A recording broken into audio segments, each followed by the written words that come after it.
was a GTI. Which is one step below, but it's a large step. Okay. Should be good. At 7:05, we'll call the meeting to order. Mr. Schrader, would you please lead us in the Pledge of Allegiance? Happy to.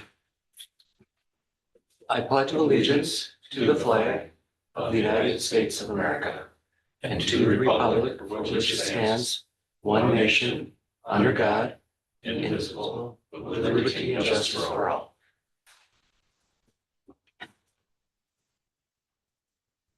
Right. Let the record show, Mr. Sharp's absent, all other board members are present. Mr. Board, has public notice been given? Yes, it has. On to the minutes. Is there a motion to approve the prior meeting minutes, November 5th, 2025? So moved. Motion made by Mr. Young, is there a second? I'll second. Mr. Dropsel, discussion? Mr. Bailey? Aye. Aye. Aye. Aye. Aye. All right, on to agenda item 3, action revisions to policy 0164 meetings. So I'll give a little opening overview of this. So this has come up in the past a few different times where the school is canceled, after school activities are canceled. And we hold board meetings or don't hold board meetings. Just to try to be consistent with our other policies in place. This is coming up again. However, this time it's going to be a little bit more. It's actually going to be verbiage in here as to how we can change our policy to be consistent with our other ones. Basically rewriting it. Whereas the last few times it was brought up, it was just general conversation that, board members can make it, we'll still open the buildings and hold it. However, with there being other district policies in place, it does create a bit of a double standard where if after school activities are canceled, such as like wrestling practice, if we open the buildings up for a board meeting, it has created times where folks see a double standard saying, why did we open the buildings for a board meeting, but we can't open it for this? This doesn't make any sense to us. Why are we doing this?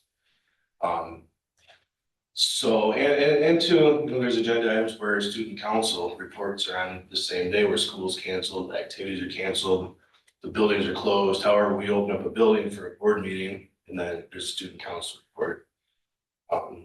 So just want to make this cleaner, be consistent with our policies and take that ambiguity away. So I'm going to turn it over to Mr. Board. If you want to add, you can also go into the revised verbiage as well.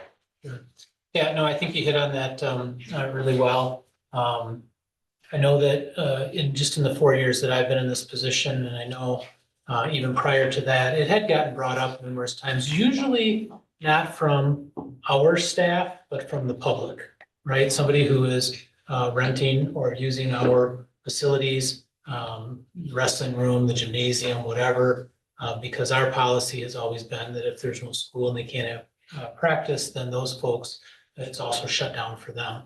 And I know different times, in fact, I know that it's been brought up even with past presidents, right? And it was kind of always the idea, well, we're adults, right? The board members can make it. But I have gotten a few phone calls over the years, right? Over the last 4 years. You're telling me that the board can meet, but we can't have X youth practice, right? Renting our facility. Why is it okay for them? And then when you talk about, we have administrators that travel, we have people who want to attend a board meeting. It isn't just the board members. It's also the public that I think we should be at least cognizant of. Now, in the end, it's your choice, and it's easy for me to get here. I have 4-wheel drive and live in town. But Aaron asked me to draft some language. It's in the PDF in your attachment online. Very, very end of policy 0164 in green is what is added. And it basically is when the meetings would be canceled when district operations are suspended. Okay, so just to give you a little background, if there's an early out of school, okay, then that's an automatic. Everything after school is canceled, right? If we're releasing kids academically, then we're not gonna hold a practice, right? Those kinds of things. If there's a late start, everything's on, right? Kids are here at 10 o'clock, everything's on. If there's a cancellation, we do have the ability for those, days where it's icy in the morning and 40 degrees by noon, right? To be able to allow teams, sports teams or activities or clubs or outside facility groups to use our facilities in the afternoon or evening. And so the policy is written that the board would basically just follow that same thing. If the district is going to allow practices or outside organizations to use our facilities, the board could decide to have that meeting. If it's too dangerous or too treacherous for outside groups to use it, and we want to get our staff members and stuff home, then the board meeting would be canceled as well. That's kind of where the black and whiteness comes from, but it's obviously ultimately up to the board. But the language is in there. It references policy 8220. That is the school cancellation and what activities can be run on those days, which I basically just paraphrased there. But any questions on how we currently do things or what the ask is?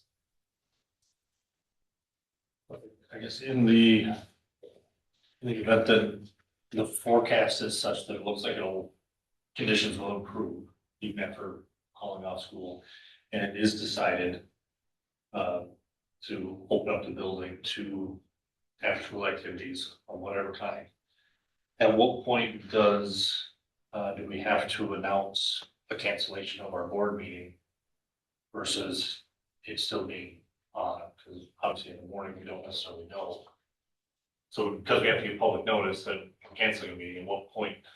The law says as soon as practical, so if we know that we're gonna cancel it at noon, then we should let the public know at noon. If we just get an ice storm that comes in, and it was supposed to all be rain and it turned into all ice and it's 5:30, then we let the public know at 5:30, and we try to use whatever measures we need to let them know that.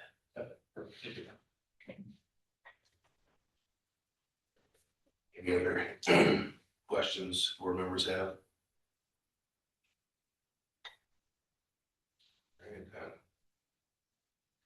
Is there a motion to accept the revisions to policy 0164 as presented effective immediately?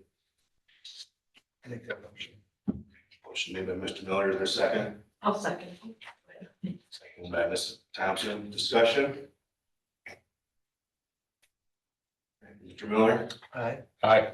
Aye. Aye. Aye. On to information, summary of discussion from November 5th, 2025. Again, this is just open to our last meeting. Is there anything further folks had from that? Anything that is misstated or anything you want to discuss? Yeah, I just kind of tried to make a running total, just so that it's all on there, and if somebody brings something up, then I just kind of add it to that. I have used AI, just full disclosure, I'm not writing all these, but I put the transcripts in there and tried to get some common themes. It's worked really well. I mean, obviously I've listened to it, I've been here most of it, but I have used that to try to grasp some common themes. So I want to make sure that it reflects accurately the things that you have, and you certainly can look them over and let me or Aaron know later, but that's what we have here.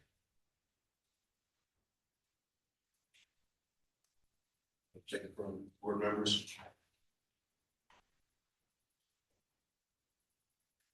All right, hearing none, then we'll move on to agenda item 5, your discussion.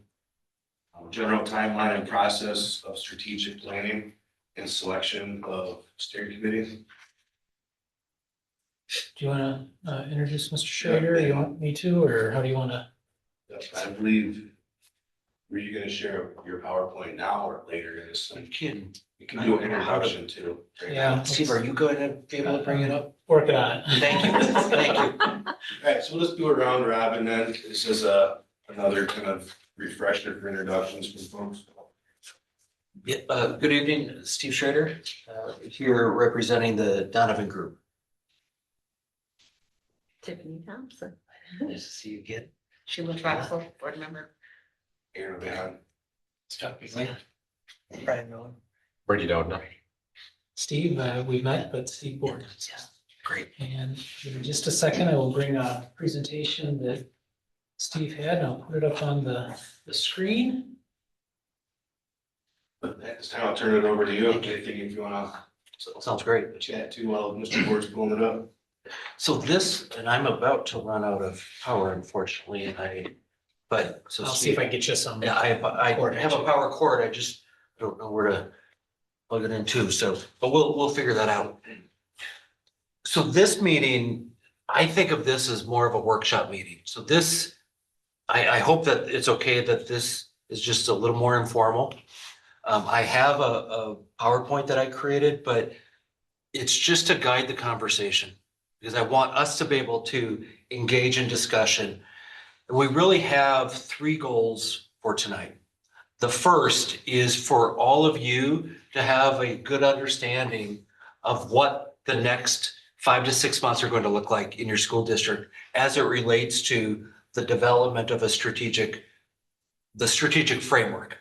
I try not to say strategic plan because once you all approve the framework, you're going to turn it over to your superintendent and he and his team will then create the strategies to make the plan a reality.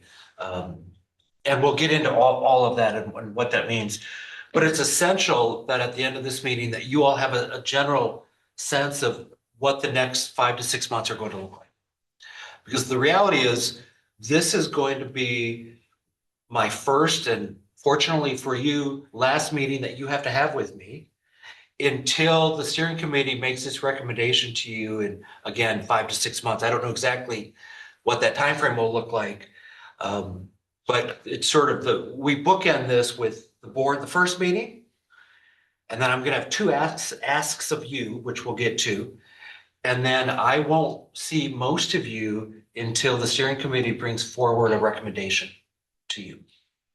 And we'll talk a little bit about why that is, but to foreshadow a bit, it really just keeps you out of the process from the standpoint of protecting you from having community members who, at least maybe not here, but in some communities, there's a belief that the outcome has already been determined, regardless of what the process looks like.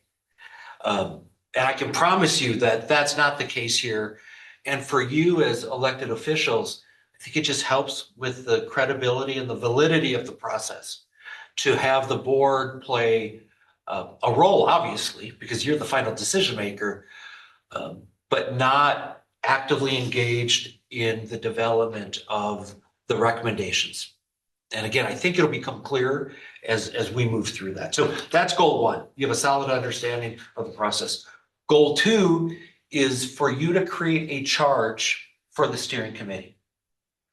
So you are going to, in a sense, give the marching orders to the steering committee on what it is you want them to do. And I'll walk you through that process.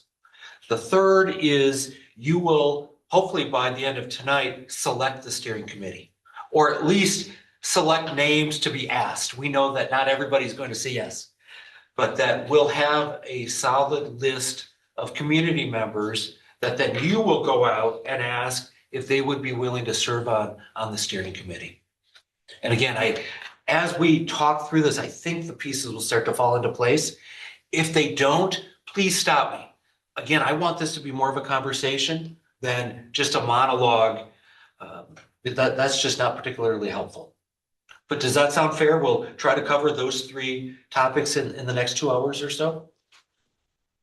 So with that, as Steve is getting ready, and we're good, this PowerPoint's already on Board Docs as a PDF, and so you can have it. And if you want the actual Google slideshow, I'm happy to send it. Steve has it too. Happy to send it to you. So you have it, especially in 4 months. If you have questions, you can refer back to it because you're not going to remember, obviously, everything that we talk about here. Did you need an extension cord?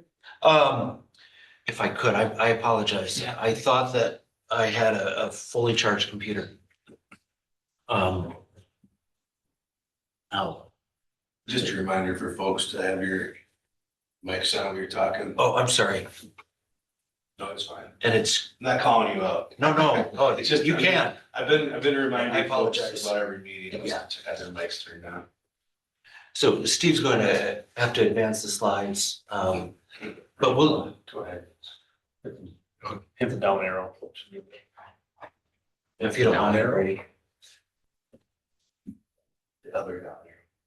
So again, this is the agenda, the overview.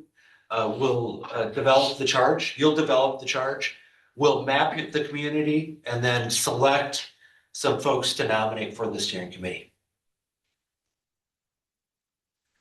So where are you now? And Ray, if you could go one more. As I did a bit of research on where you are now, I found this on the website, and this is from 23-24.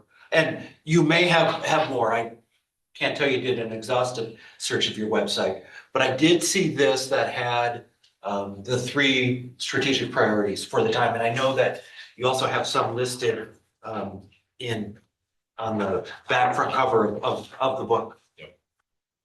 So we'll go on, Brady, if you would please. This is just a snapshot of your latest state report card, which you're with a score of 73.4, you're exceeding expectations, which is really good.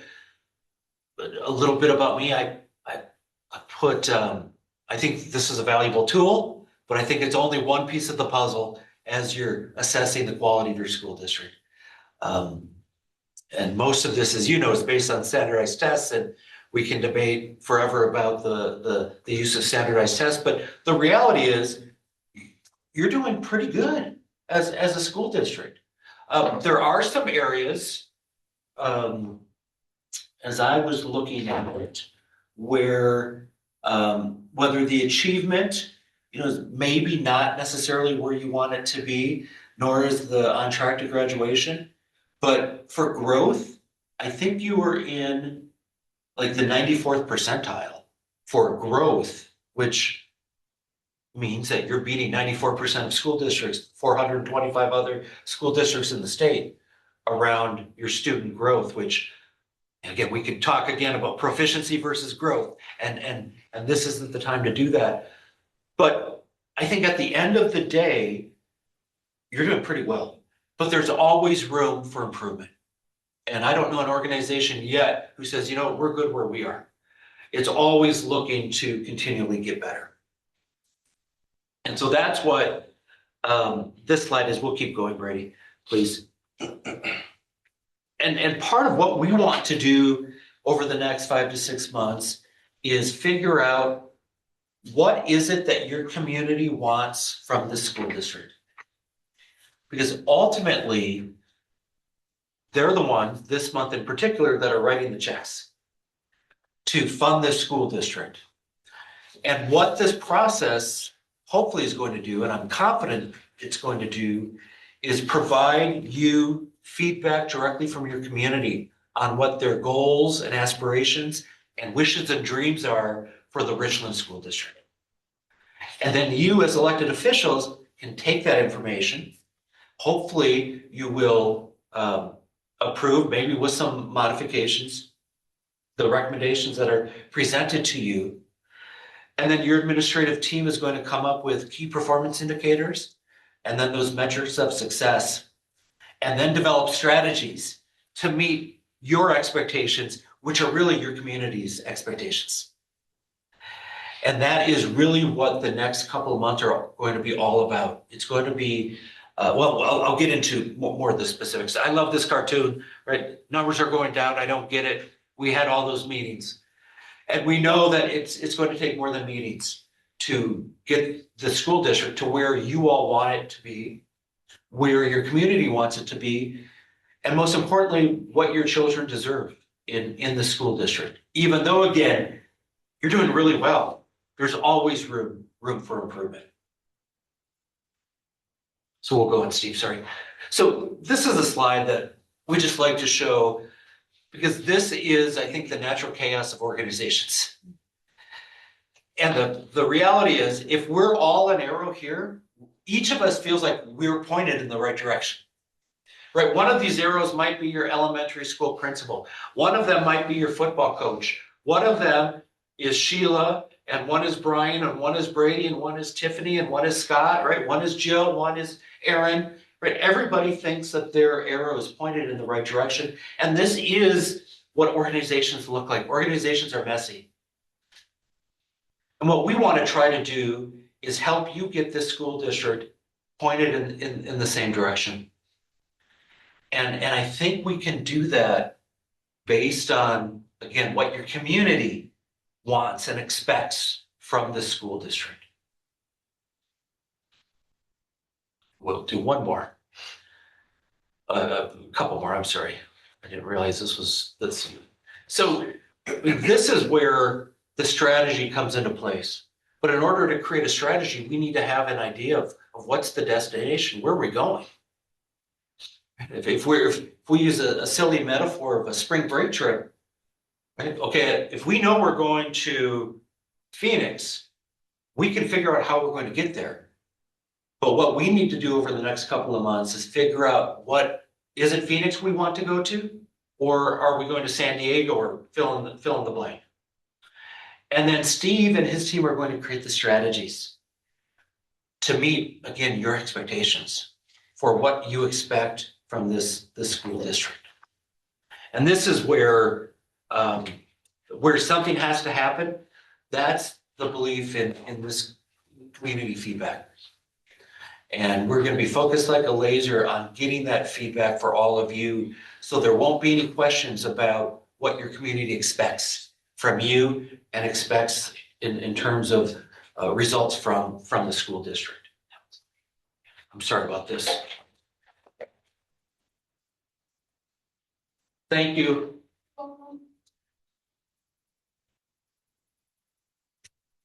Thanks, Steve. Yeah, sorry. No, I'm sorry.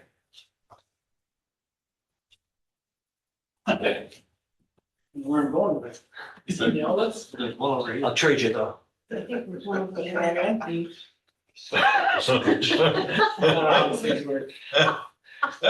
there's a joke here someplace, but we'll. Steve, there's an elevator. We should have had a PowerPoint slide. Yeah, I know. I just try to keep it out of the way. But this slide makes sense, right? If we don't make a change, we're going to continue to have the same results that we've always had. Even if those results are good, there's the Jim Collins book, Good to Great. And this is what I've heard you all say, that you want the school district to go from good or even very good to great. Okay, Steve. So what does this look like? It's going to look like 2 evenings of community conversation. And these are just different pictures of different places that where we've done this. You are, if I can just sort of 5,000-foot level of what this process will look like. I already mentioned the charge tonight and the steering committee. You are going to select a steering committee that I'll work with over the next couple of months. I'll also ask your board president to appoint a board liaison to that steering committee. And your superintendent will be at every one of those steering committee meetings as well. And we won't have a meeting without the board liaison and without the superintendent present. That just would defeat the entire purpose of what we're trying to do. The purpose to have them there is whomever the liaison is will come back to you and give you updates on what's happening. Because it's not okay for you to be out of the loop for 4 months, not having a clue of what's happening. So we're going to make sure that you're in the loop on what's happening. And Steve will do the same thing with his administrative team. So Steve will go back and keep them apprised of the progress that the steering committee is making.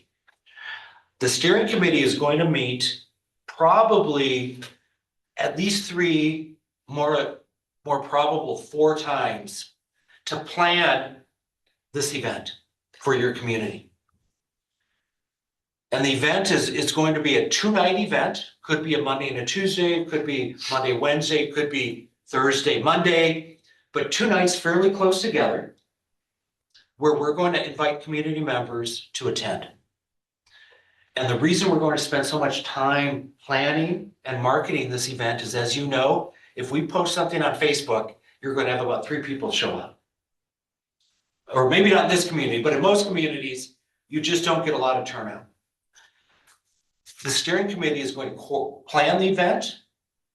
They're going to plan all of the logistics, and they are going to be shoulder tapping people to attend. Colleagues, friends, family, neighbors. And I can almost guarantee we'll have more than 100 people show up. Again, depending on how it goes, the goal, I always have a goal for a community this size of about 100 let's call it 100 to 120 people. For again, 2 nights, we want them to come to both nights. And again, I'm not going to get too bogged down in details. You will be invited, obviously, to those 2 events. My recommendation, and I only make a recommendation, you all decide, but my recommendation is that you're there, you're seen, but you don't participate at the table activities. It's same with your administrative staff, Steve, where they're there. They're maybe helping serve food, distribute supplies, whatever it is, but that they're not necessarily at the tables. These tables are going to be facilitated each by a member of the steering committee that you are going to decide on tonight who those folks should be.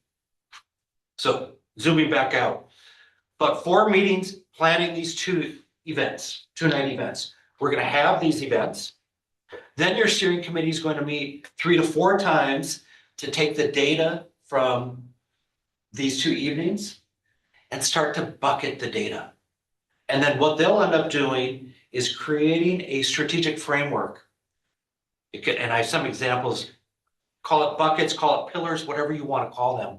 But you'll probably have anywhere between 4 to 6 pillars of your strategic framework. Anything more than that just becomes way too much. And it's impossible for your administrative team to create strategies around 10 pillars. There's only so much capacity that they have. The last meeting of the steering committee is going to be at a board meeting where they're going to present their recommendations to you. And notice I said recommendations because you have the final say. You can accept their recommendations in full. You can make modifications. That's totally up to you. I can tell you most boards tend to accept the recommendation because the steering committee has been working for 5 months on this. Once that happens, you will once the vote happens at the board table and you approve the strategic framework, you pass the baton on to your superintendent. And that's when he's going to develop key performance indicators for each of the buckets, metrics in terms of numbers, in terms of how are we going to measure success. And then he'll work with his team to create strategies to make positive change on behalf of kids and staff and community members within the greater Richland community. That's a lot. Let me stop. What questions do you have from, again, that 5,000-foot perspective on what the next 5 to 6 months will end up looking like? Please. How many people are you looking for then total for the steering committee? Yeah, we're looking at, in an ideal world, Sheila, 12 to 15. Those are arbitrary numbers. The reason you don't want many more than that, it becomes a logistical nightmare to schedule. So I would say we definitely want more than 10, but probably not more than 15, 16. If you decide we want 17, we can make that work. But that's about the number that tends to work well. And we're gonna do a mapping of the community. And then what Aaron decided to do is we'll go around and you'll all nominate people to be on the steering committee. And we'll talk about that once we get to that place on the agenda.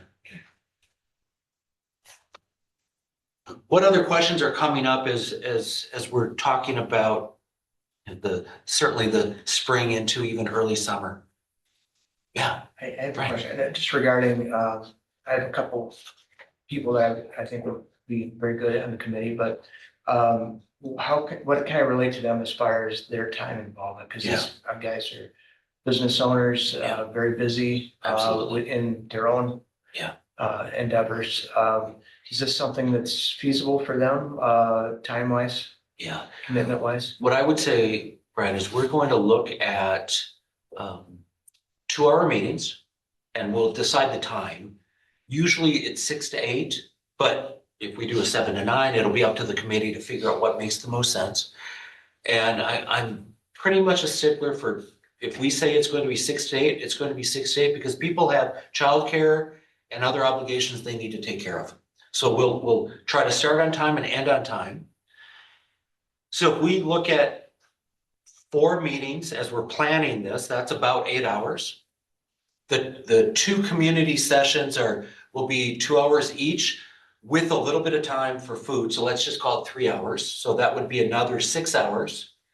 And then probably 3 to 4 meetings after. So we'll call it another 8 hours and then an hour for the board meeting. So what, 8, 16, what is that, 22, 23, 22 to 24 hours roughly.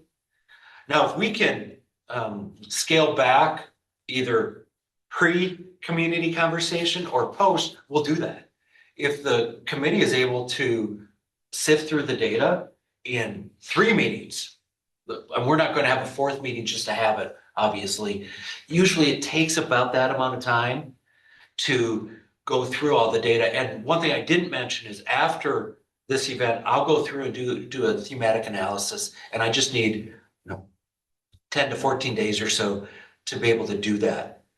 So I'll be able to go through the data and help the steering committee so they're not starting at square one with it. What I won't do is lead them. Because as you all know, I don't have a horse in the race here. I don't live here. I don't even live in your county.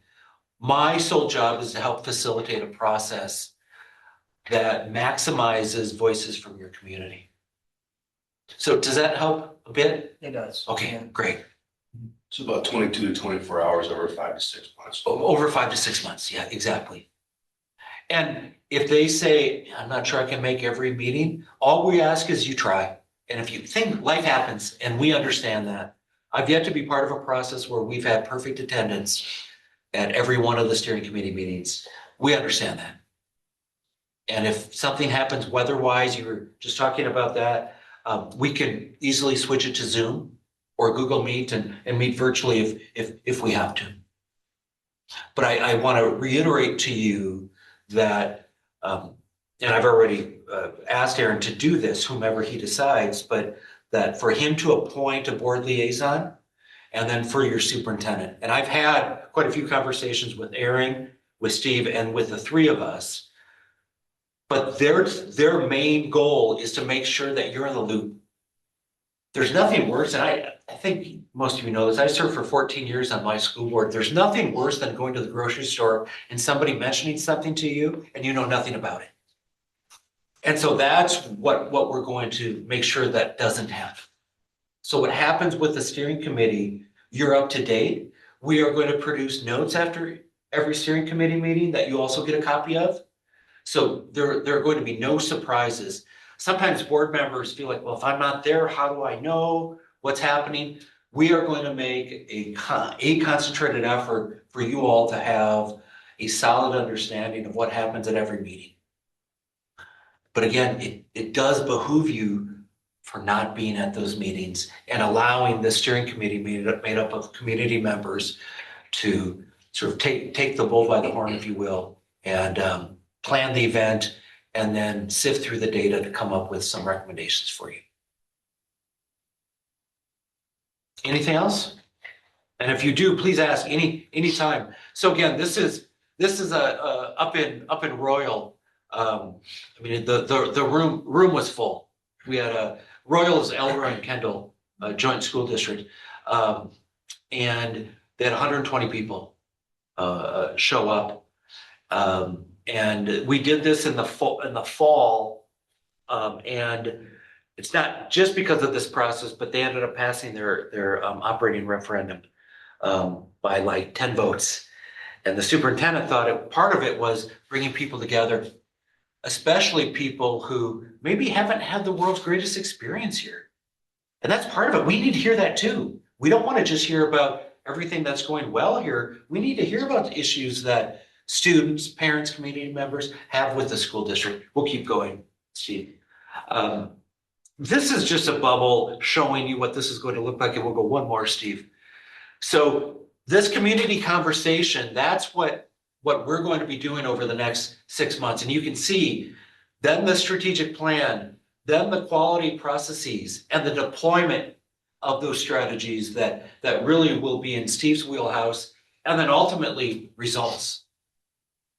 First and foremost, of course, I think student results are probably what you're most interested in.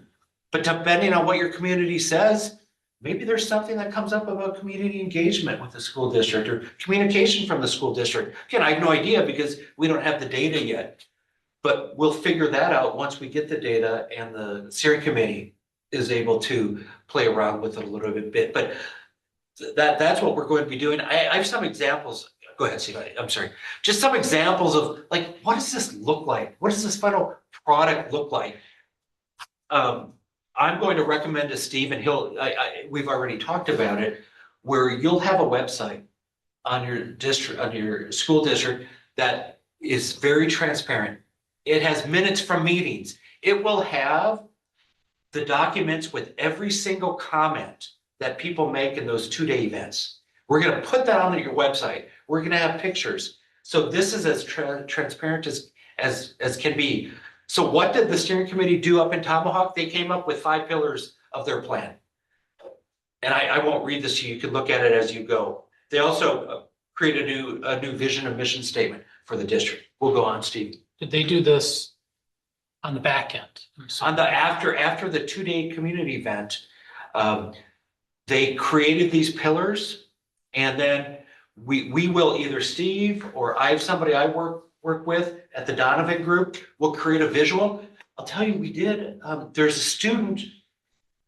We just got done working at Lodi, and a student on the committee actually designed the visual, and I'll show it to you, which is pretty cool. That the visual of their strategic framework was created by a student. And this is the old Lodi plan. We did a refresh for them, and we'll go on, Steve. This is the new one that the student created. She's a junior. And now she didn't create the buckets, of course, the steering committee did, but she created the layout. Now up in Lodi, they didn't want us to do anything with the district mission. They liked the mission, and the school board said, please leave the mission alone. No problem. But we came up with these buckets, and if you go back, Stephen, you don't have to, but you'll see that these buckets are different than what Lodi did because things change in 5 years. And you'll see in this one, in the one 5 years ago, there's a whole bucket on communication with the community. That did not come up when we did this, collected the data this past summer, because the school district worked really hard at communicating. So it didn't come up, so it allowed them to come up with a different bucket. Or they actually affectionately refer to these as bubbles. They're bubbles in Lodi. But this is what, something similar to this. Forget about the bubbles or the pillars because they're going to be different for Richland. But the committee in 5 to 6 months is going to be in this room and present something like this to you. And there's going to be like academic excellence, and there's going to be a little blurb under that. And that is all going to come from your community and what your community wants to see from the school district. Then again, I can't stress enough, this is just the framework. Steve takes this then and is going to need probably at least 6 months, if not longer, to create the key performance indicators and the metrics under each of these. And your steering committee is going to hear this from me at probably every meeting. This process is a marathon, not a sprint. This is a 5-year process once we get to this point. But Steve will keep you up to date. You will have the data in front of you, and then you will communicate with your community on the progress that you're making. And it's your job to hold the system accountable for results. And it's the community's job to hold you accountable to make sure that you're holding the system accountable for results. We'll keep going, Steve. Just a couple of the Schwamigan, they did like a nesting theme based on the Eagles. We'll go on. This was Clear Lake again. Everyone's going to look a little different. The wording's different. The pillars are different. But I just want to give you a sense of what you can expect to see from this steering committee. Okay, we'll go on, Steve, please. This is Royal. They're the Panthers. So this is, they refer to the left as the Panther Plan. That was the term that they used. You can see that it says 2025 to 2028. This is their 3-year plan. The steering committee created the vision, the mission, their 5 values, and then the 4 buckets within that strategic framework. And then you'll see the cross-quad strategy, a play on the Panthers, is excellence and engagement, meaning excellence and engagement falls within all 4 of those buckets. You can see what we did, or what they did at Wisconsin Heights Vanguard. They came up with the shield idea, and it was really important for them to have students in the center of that shield. You can see their 5 pillars: educational excellence, beyond the bell, which is extracurricular, co-curricular activities, internships, school to work programs. They have operations. They have the Vanguard family, which they refer to as their community, and then the Vanguard team, which is all about their staff. The steering committee created a new mission, vision, and the 5 values for the district. The goal is to try to get this on one page, if we can. But these were the 2 exact documents that those steering committees presented to their respective school boards for approval.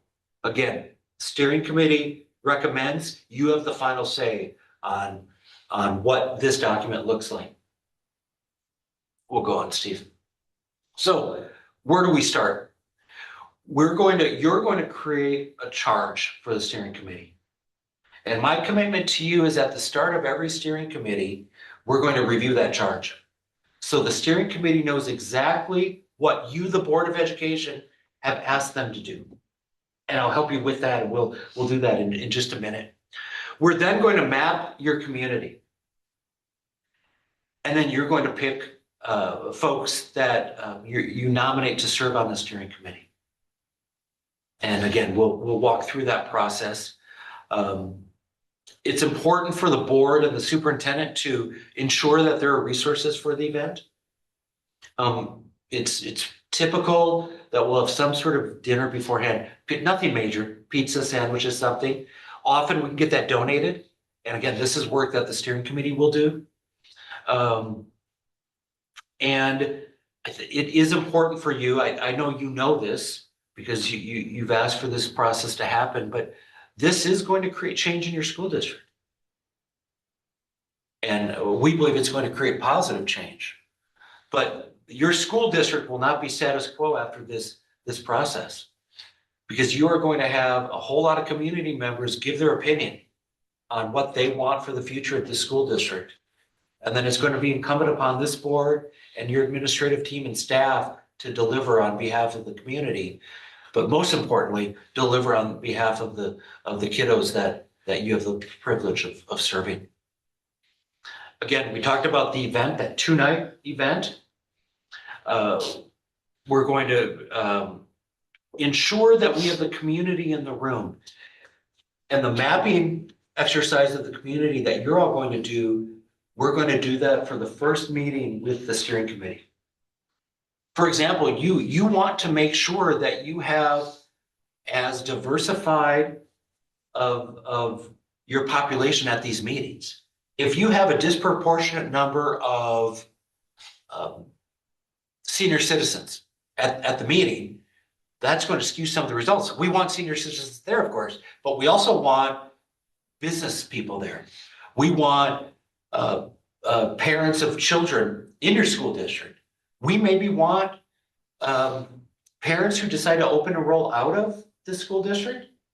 We want to hear why. But we also want to hear from parents who open enroll in to the Richland School District. We want to make sure that you have staff at these 2 nights events. And of course, we want to make sure that we have some students there so we can hear their perspective. So that's, in a sense, where we're going to start and see if we can go on. And I just put this in because it ties to that piece of this is going to change the school district. And I just have to, on a side note, I just have to commend you for what you're doing around governance. I think that the most successful school districts are the ones who deal with governance and strategic planning. And the fact that you're doing both of them, it is going to benefit you down the road. And so I just want to say that. Nobody asked me to say that, but I think it's amazing. Most school districts don't understand, most boards don't understand their role versus the superintendent's role. And the fact that you're having those open conversations is going to benefit you as you implement a strategic plan for your school district. So don't do this if you want control over the outcome, because none of us know what the outcome is going to look like. I already talked about this being the marathon, not a sprint. This is not a quick fix. This is going to take time. And it's going to take time for Steve and his administrative staff to cascade this plan into every classroom. That just takes time. If don't do this if you think that if you want a predetermined outcome. And I'll show this slide to your steering committee as well. We don't know what the outcome is going to be. This is going to be a somewhat of an organic process, and we'll see where the data takes us. None of us know right now where the data will take us. And really, I think the last bullet's probably most important. If you're not willing to listen to your community, and if you're not willing to follow up with them, we've all taken surveys and participated in focus groups, and you never hear from them. And Steve, Aaron, and I talked about this already tonight, where you'll have the email addresses, obviously for the steering committee, but for the people who attend those 2 night events. And it's going to be imperative that they're communicated with, as well as your broader community, of course. But I would recommend at least quarterly communication on the status of the plan to the community. And even if it's a matter, Steve, of the administrative team is working on the key performance indicators, that's okay. It's okay to say that's what we're working on. But it is going to be imperative for you as a board and for your administrative team to be communicating progress on this plan. Because people, if your community, your steering committee is going to put in, we already talked about 20+ hours, and you're going to ask community members to come in and give at least 4 hours of their time, they deserve to be followed up with and consistently and on a regular basis so they know what's happening. So big picture, school board, develop the charge, a little bit about funding, working with Steve, hoping that you will support this and that you will also be inviting your neighbors and friends and colleagues to the 2 night event. You'll be informed, that's our promise to you, that you will attend, again, the 2 night event, and we can talk more about that if you have questions about that. And then holding the system accountable for the plan. We say protect vision drift. This is also great when you get a new school board member who's running because they're passionate about something. We all have our passions. But what this plan is going to help you do is keep clear on where you're going. And if a school board member comes in and they have an idea of international education, I see your map back here. There's nothing wrong with that, and maybe that'll come up from your community. But if it doesn't, that new board member doesn't have a right to dictate this deviation from the plan based on what your community said that they wanted. But communities change, and that's why we recommend redoing this every 4 to 5 years as a process. This steering committee that I promise we'll get to, where you'll be nominating people. So they will be populating the event, meaning they'll be asking people to come. They will be doing the logistics. They'll create a marketing plan. They'll design the agenda. They will serve as table captains at the tables, and we'll have, let's call it 8 to 10 people per table. The steering committee member will be facilitating the discussion at their table. They will then look at the thematic analysis from the data, and they will create the strategic framework. And then they'll make a recommendation to you. Again, you can read about the event. We've already talked about that. For Steve and his team, they will also have access to the data, obviously, and Steve will be at all of the meetings. After you vote and approve whatever that framework looks like, that's when the baton again gets handed to Steve, and he's going to create the KPIs, key performance indicators, and all those metrics. And then most importantly, the strategies to get the results that you expect. And then just a little bit about implementation, and again, that falls on the administration in terms of the creation of scorecards, which will be shared with you. Often schools have site leadership teams, building leadership teams that help implement the plan within their school. And this is where professional learning, PLCs come into place, and so on. And again, you don't have to worry about any of that now, but what I tried to do is just, again, give you that 10,000 foot overview of what all of this will look like. So let me just pause there again. Is there anything coming up for you? Anything that may not be clear, or any questions or even comments that you might have?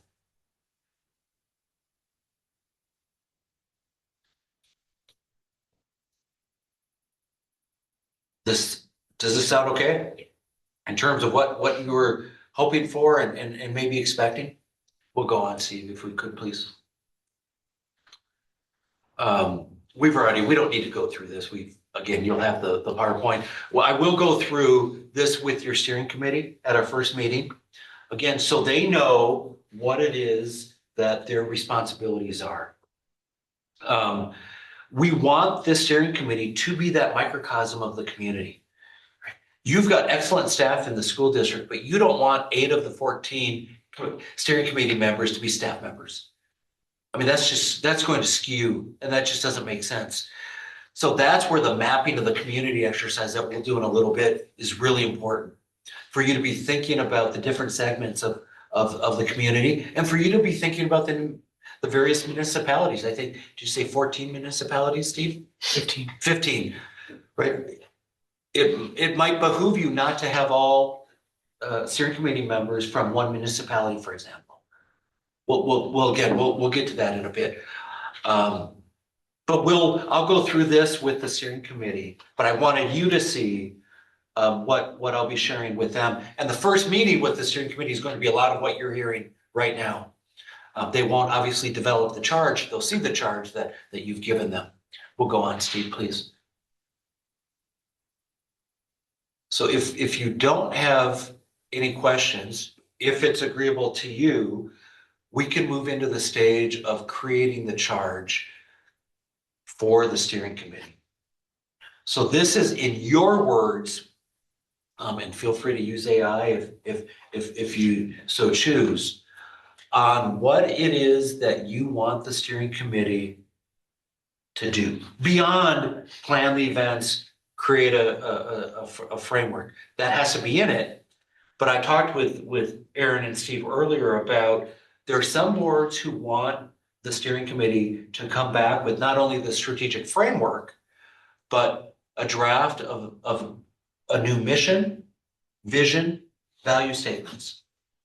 Now, if you decide that your mission statement is exactly what you want, and I'm not being sarcastic with that, I'm being sincere. If you like it just the way it is, then don't ask the steering committee to spend time working on it if you love what you have. If you're interested in a mission statement, and my understanding from your board president, superintendent, that you don't have a vision statement or value statements, I mean, that's pretty typical for organizations to have those. The vision is, where are you going? That's the destination. The mission is, what are we doing to get there? And the values are, these are the values that from the boardroom through the classroom, we use to make decisions within the Richland School District. If you want the steering committee to do that, we will have them do that. But again, if you're not that interested in it, none of us want them to spend their time working on something that you really don't have a huge interest in.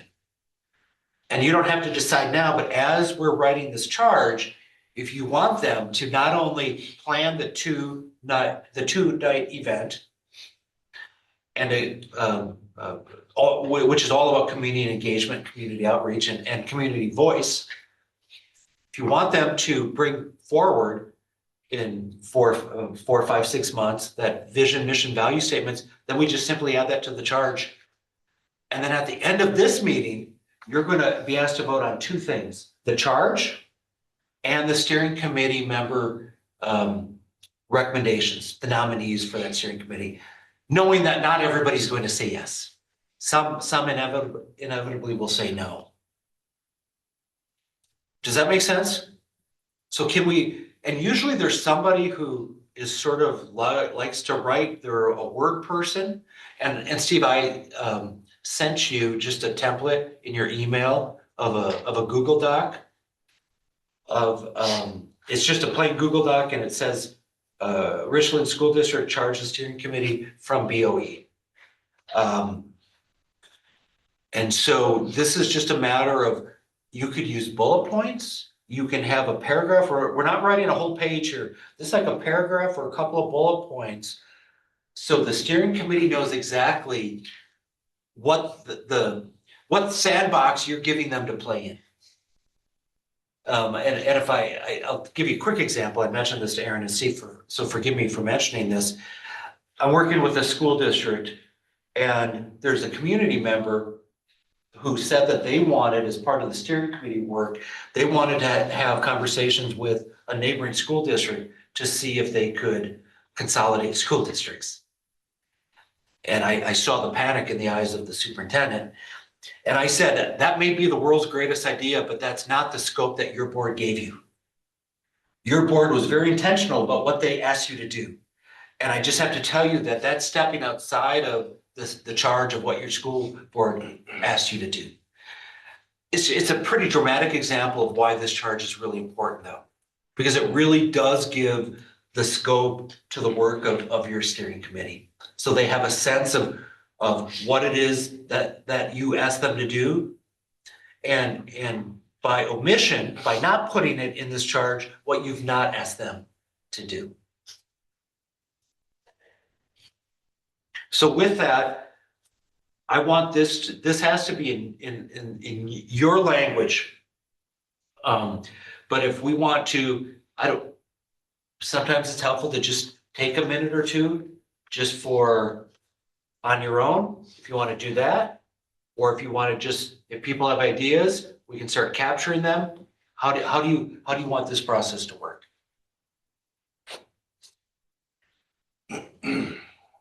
I like to keep it simple. Yeah. But broad enough to where the committee has some bandwidth to work with that. Sounds good. I don't want it to be overwhelming with a lot of stuff, so the simpler we can keep this, in my mind, we can accomplish that. I will say that, a couple of if we stick to 3 bullet points, a couple of them for me, I think the report back to the board, I think, is a standard one. Yeah. So that takes care of one of them. But I also, in my mind, when we were talking this through earlier today, not having a vision and value statement, the creation of one think could be one. What your guys' thoughts on that? The creation of a vision and value statement, but then also, like the reevaluation of our mission statement. Should it need to be changed with, after the community two-night event and getting the pillars, if it needs to be changed, they can change it. It's good the way it is, it makes sense, they can leave it alone, but the creation of a vision and value statement, I think is pretty valuable here. And what do you guys think about that as a bullet point? Yeah. Any questions, comments, concerns? With the mission statement, if that's part of the ask, the steering committee post community event, that makes sense. If we're asking them to do it ahead of that, to me, that doesn't make sense because it's backwards. Yeah. In my mind. No, they're gonna do both of these after. Yeah, I didn't say that, Scott. I This is all apologize. after. And so with that, we can say today, our mission statement is great, don't touch it. Yeah. But if this doesn't align to what our community is really looking for, then we're in opposition already. So I think having, agreeing with Aaron, that having the mission statement and then creating the vision statement, feeding off of that makes sense to me. Anything else from board members on that? I would agree with that. I like that idea too, because, you get a lot of minds together, a lot of minds can come up with a lot of different things and we can pull from everything to put together something. It's a great idea. At the end of the day, it goes, you can think back to the slides with the arrows in all different directions. I mean, Yeah. after that two-night event and there's clear direction for the steering committee, those three things Mhm. can be like your three guiding principles, right? Think of it in that sense. And Scott, not only will the committee work on that after the two-night event, it'll be the last thing they do. So they'll create the buckets, the pillars of the plan, and then we'll have them work on the mission, vision, and value statements, which will get to you in enough time before the meeting. Ideally 1 to 2 weeks ahead of time, so you have time to process and you have time to ask questions and decide if you like it or not, because the committee is going to hear, and I already put it up here. And if I'm capturing something, or if Steve and I are capturing something that you don't agree with, please let us know. But everything that is presented to you will be in recommendation form. You have the final say on everything. And we want to make sure that you have ample time to be able to review all of that and not, you see it at the board meeting and expect to be able to decide whether you approve it or not. That's not going to be helpful for you. But I guess one of the thoughts that I have is we've created alternative education opportunities. Is that something that we want to open up to the community? Because there might be other things that we like what you're doing here, don't like what you're doing here, those kinds of things. Because I know that we've tried to create our district as, we want people to come to us. We want to have all these different opportunities that no one else else has. We want to have that as a focus for the steering committee to continue working on alternative education options.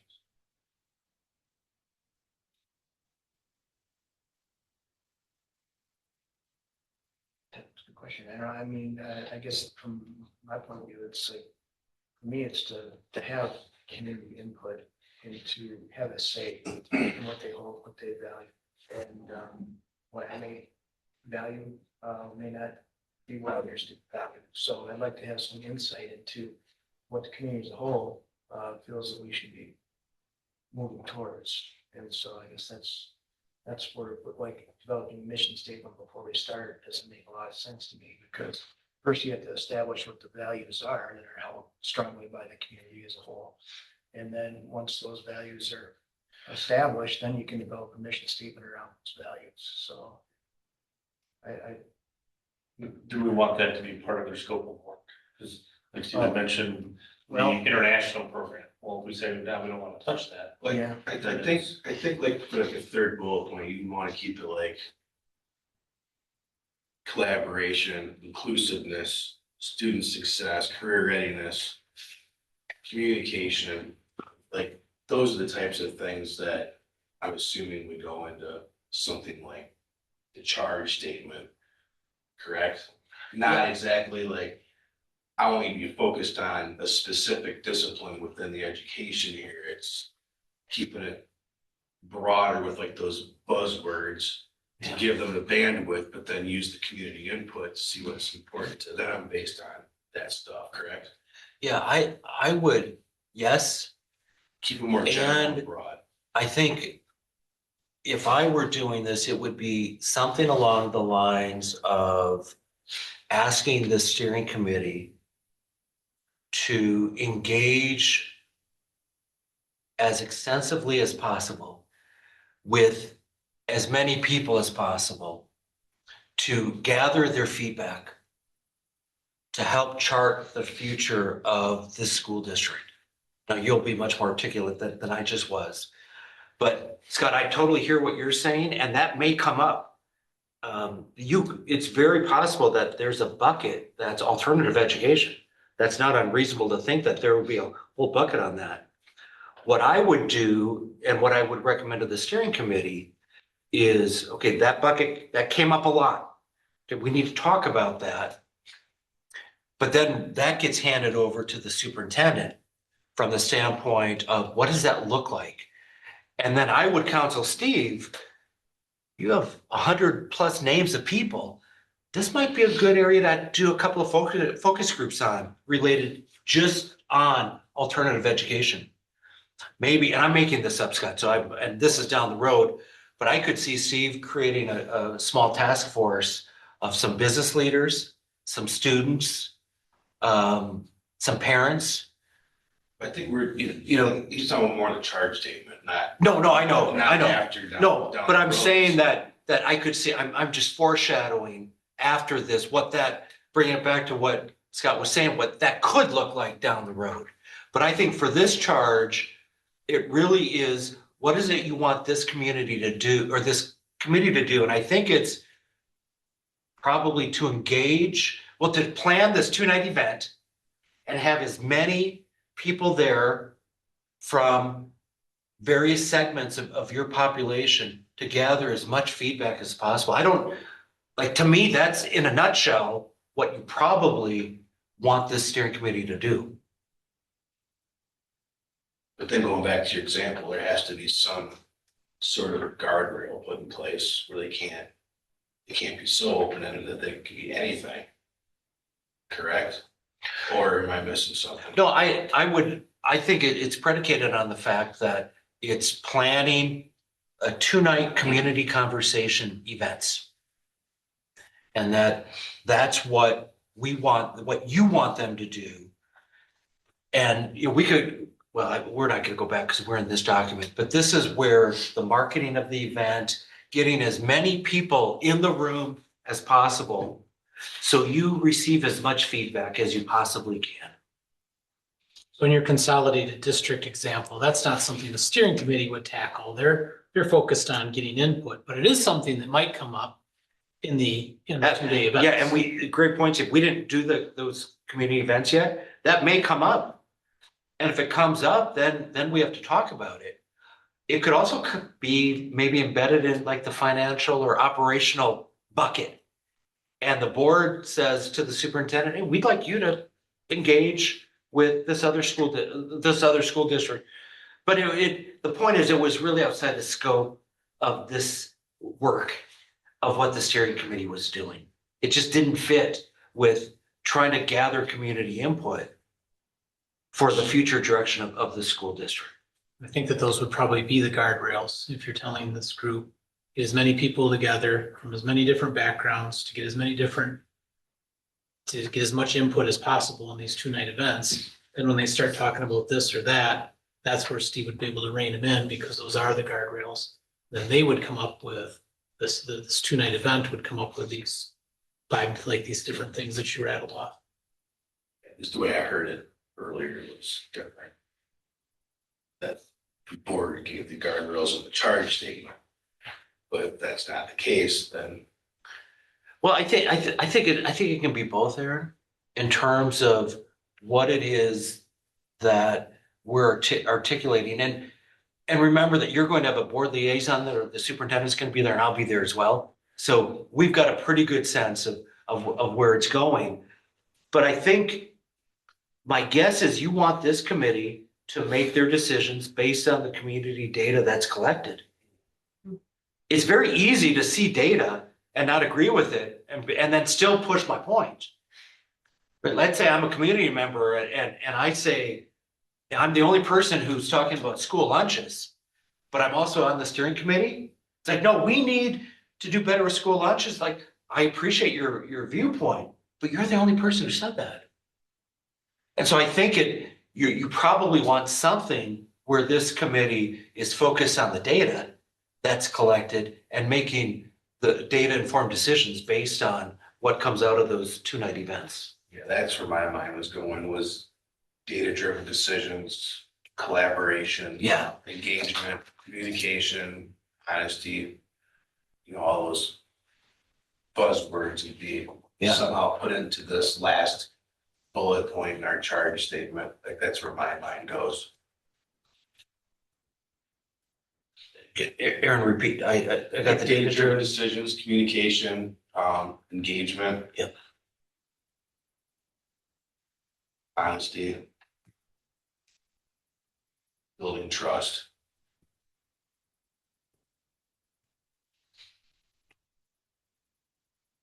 Things like that. Feel free to add more stuff if you guys want. That's where I'm at with it. Can you put student centered in there? Yeah. Where thought that is analyze data points and implement community-driven recommendations.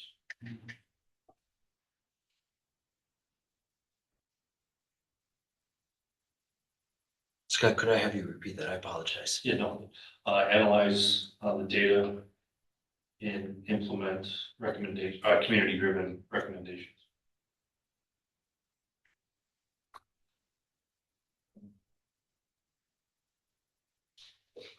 I guess having that community-driven recommendations eliminates the individual on the steering committee. Yeah. Project. And that happens more than what you may think, where, again, you have passionate people and they want, and sometimes we'll try to get the data to fit our mindset. And that's where we'll gently push back on that and say that you may have a very legitimate and valid recommendation, but it didn't come up. I mean, your community isn't behind you on that. Doesn't mean it's not important, but what we're looking for are themes within the community.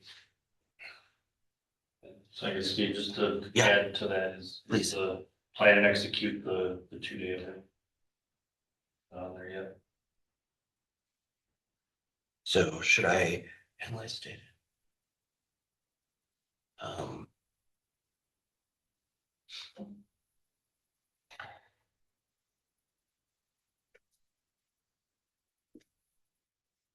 Something like that? How does that? I don't want to put words in your mouth, so I. Just plan and implement. And 2 days. I'm not going on my phone for anything. I'm just gonna start putting this into AI. Thank you. I'm not texting anybody. So, I'll sure you are. We're outside the bell streams. Oh, should I do a separate bullet? Yeah. I'm sorry. Okay. Thank you. Sorry.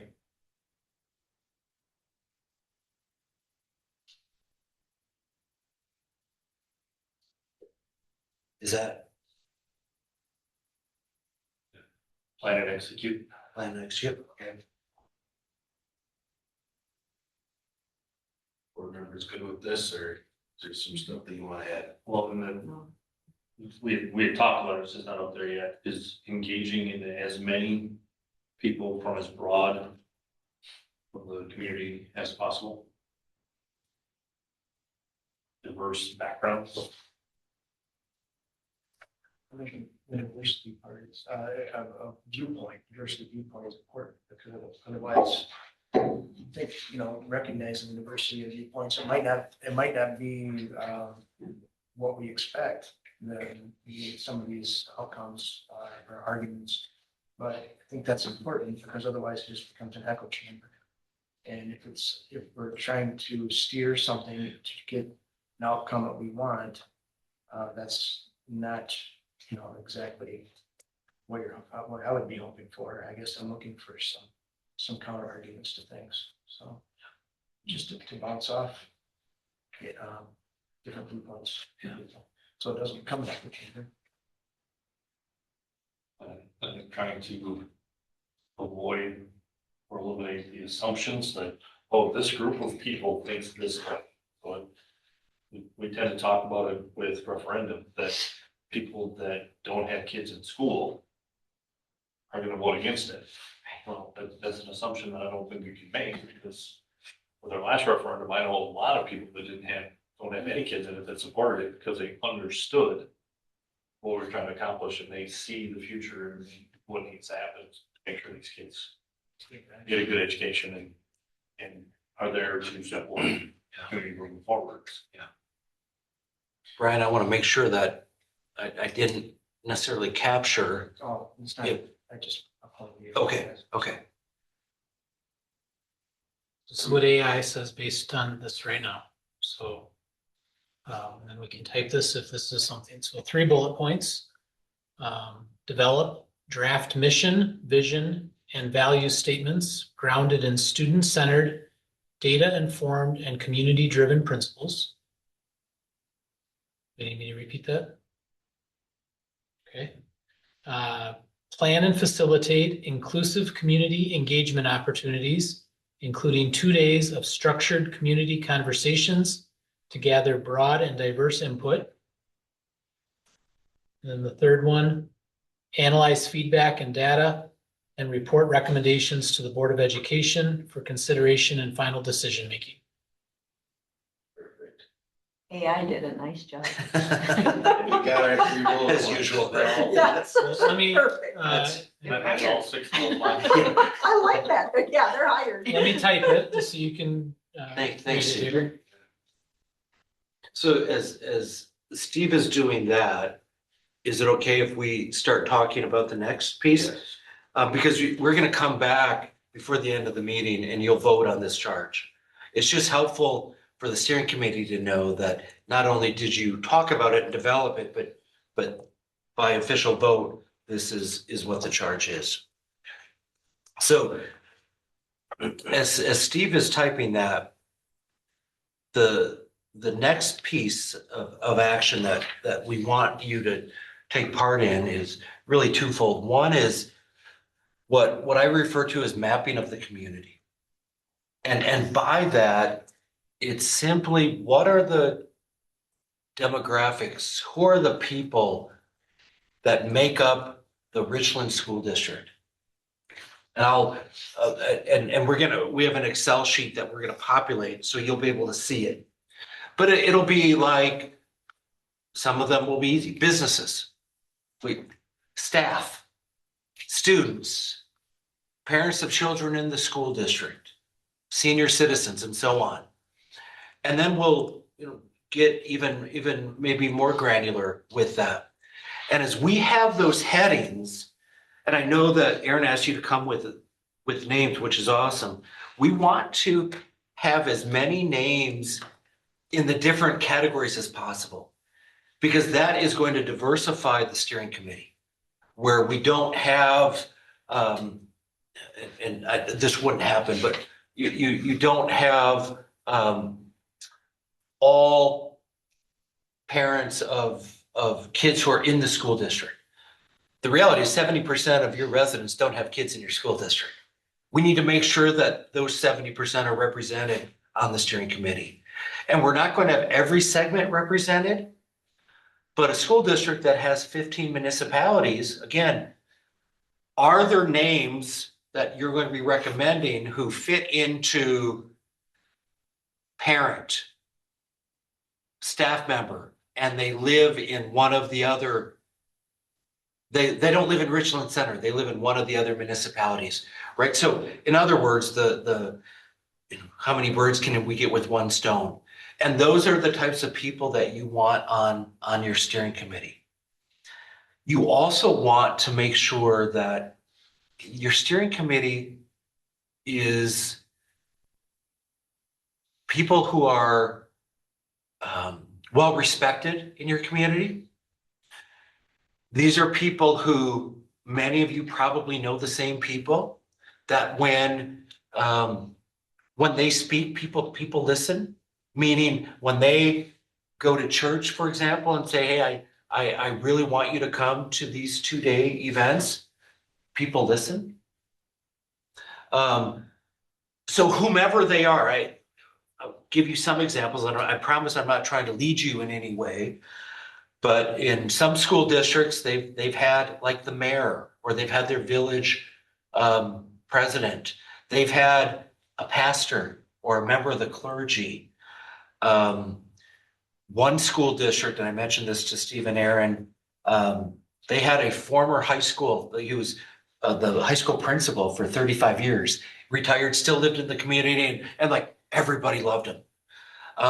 It's those types of people, right? A business owner, whatever it is. Again, I don't know your community, but as we go through this segmentation process, those are the types of folks that I think it would behoove you to nominate for the steering committee. Now, again, not all of them will say yes, they just don't have the time. But I can almost guarantee that all of them are going to be honored that you, the school board, recommended them for the steering committee. Is there some business members that live outside of the county, let alone outside of the district? Sure. Are those folks that we want to include that work here, own a business here, but aren't necessarily part of the district? Yeah. Scott, I think that's up to all of you. I think you could make an argument why that makes sense. And you could maybe make an argument that if they don't live here, if they don't have kids in the school district, but again, on the other hand, they're paying taxes, they're employing people here. So I would really leave that up to all of you to decide on what you think about that. I think the more people who live in the school district, the better. But Scott, we could make an argument on a staff member who is really well respected but doesn't live in the community. One could make an argument that it might make sense for him or her to be on the committee, even though they may not be paying taxes here. This is their employer, and they're so well respected. So, well, I think we'll sort of see where that goes. You can go back to the other. No, why don't we do this first, Steve, and then we can come back to the charge. So what we're going to do is just where Steve has the cursor, if we can, and we're just going to do this just pretty quick, the segments of your population that we want to at least consider as you're deciding whom to nominate for the steering committee. So we'll just go between Steve and I, we'll be typing these in, and then under the heading, we'll start talking about names and people who'll fit in. And most of these people are going to fit into multiple categories, of course, which is ideal for the steering committee. But why don't we start? Like rural or farmers? Yep.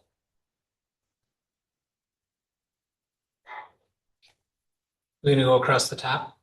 Or, Yeah, I've got that one, Steve. okay, People involved in the community, members of clubs and whatever. Yeah.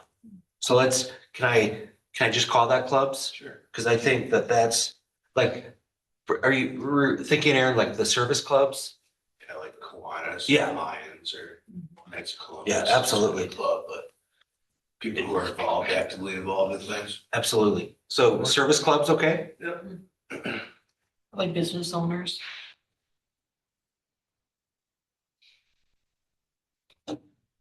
And keep going, because Steve's gonna be writing too, so we can, Professionals. Tell me more, Tiffany. Football players and baseball, doctors, lawyers. Doctors, lawyers. Yeah. Well, and let's split them out, because often having, like, if you have a physician, often it's a pediatrician in town that, like, everybody just loves, like, that could be somebody. So is it okay with you Yeah. if we put, Business professionals, something. yeah. Yeah. And what about, can I put, and this is tying in, I'm not trying to lead you, but often there may be a banker, like the president of the bank or somebody who may be well respected in the community. And then I'm going to we'll put in business professionals. How's that? Is that okay? Yeah. And then parents. Say it again? Parents. Yep.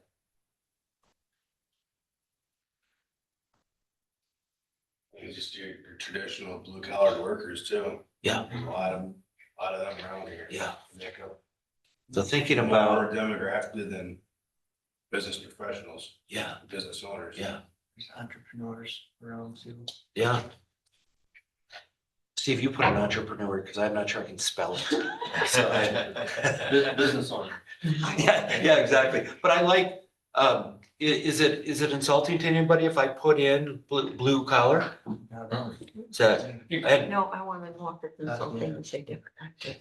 no, it's not at all, because we want to. Well, let's get to that. And I just say that I grew up, my dad worked in a factory for 45 years, and he didn't have a formal education, but is smarter than most people I know. So when I put blue collar, know that it's a term of affection, not something that's derogatory. Tradesman instead. I like that. I like that. I just, for other people to see this, I just don't want them to, yeah.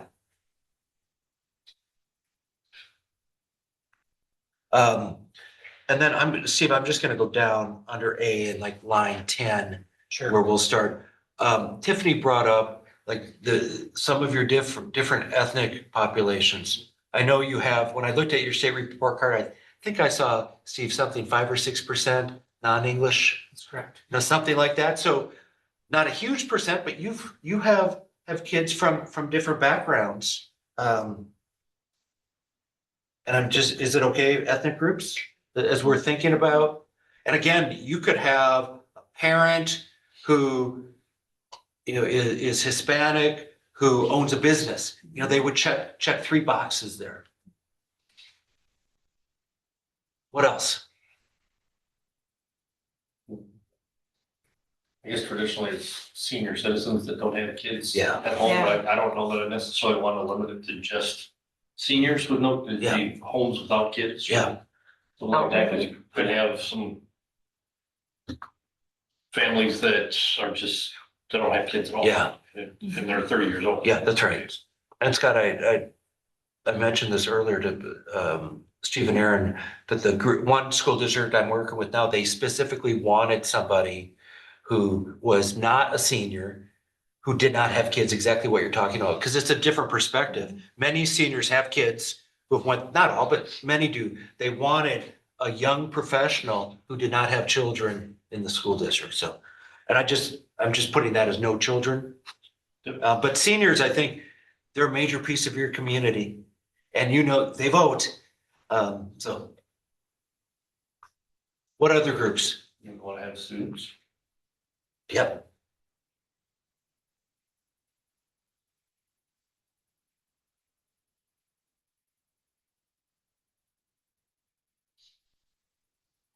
Is it okay if, like, just being cognizant of the 15 municipalities? And again, I don't know what big of a deal that is here. I know when we're up in Royal, I mean, they have decades of between Kendall and Elroy like this. And so for them, it was, we need half from Royal, half from Kendall. Again, I don't know what it's like here, but would it behoove the steering committee to have some representation from outside of Richland Center? Or is that not that big of a deal here? I think it's a very big deal, just looking at our referendum results. Okay, It was the city that carried it okay, and not the townships. okay. So I think we definitely need to have it included. Steve, I don't know if I spelled municipalities right. Probably not, but Can't you see it get, yet. you get I just put from the 15 Townships. townships. That's easier to spell too. Thank you. Yeah, that I can maybe handle. Like Stephen mentioned it, do we want to have, people on the list that are, opt-in parents? That they live outside of our school district and they want their kids to come to this school district for whatever reason, doesn't matter. We want to possibly have some of those folks. Right. One of those, OEMs. yeah. I just put open and roll in, Scott. Yeah. And then you might want the opposite. You may want people who live here who open and roll their kids out of Richland. And I don't know, school district always, of course, wants more coming in that are going out for tax dollars, but should I put that? The folks who are open and rolling out? Brian said, homeschool. I was And just gonna homeschool too. mention, Yeah. because that's kind of all three. I was hoping he'd be on the, could nominate him because I'd like to see their perspective. Realistically here, we're only gonna have 12 people. Yeah, Yeah. I mean, I doubt we're gonna get 12 people to check every one of these boxes, so I'm not sure how much farther we really wanna go with it. yeah. That's just my question. Yeah. I guess to you. Yeah, I think, and it's up to the group. Aaron's right, you're not going to have everybody here. But it does give hopefully a sense of various folks that we want to end up Ideally, you want putting them on. engaged in a 2-day community event. I mean, honestly, Yeah. but I don't know how realistic it's gonna be to check every single one of these boxes with 12 people. Yeah. That's why I'm kind of pausing this for a second. You just said it, this might be our target list for the community event. Yeah. In addition to the steering. Yeah, and Scott, we're gonna be doing the same exercise with the steering committee. And this sheet is going to have well over 100 people on it. And Aaron, we probably won't have every box, but this is where we'll do the exact same thing. And then the steering committee will be, they'll decide the folks that they'll reach out to invite them to the 2-day event. But there may be, if I could, I hear what you're saying, but what about like clergy, pastors? And then the only other question I have is, are there any private schools that you may consider, that you could consider them open and rolling out, I guess, but that could be a group or a person. It's certainly, we want to invite them to the 2-day event and the steering committee will handle that. But it's just a consideration if there's a parent or somebody who, is involved in one of the private schools, again, you may not want them on the steering committee but we certainly want to make sure that we end up inviting them to the 2-day. But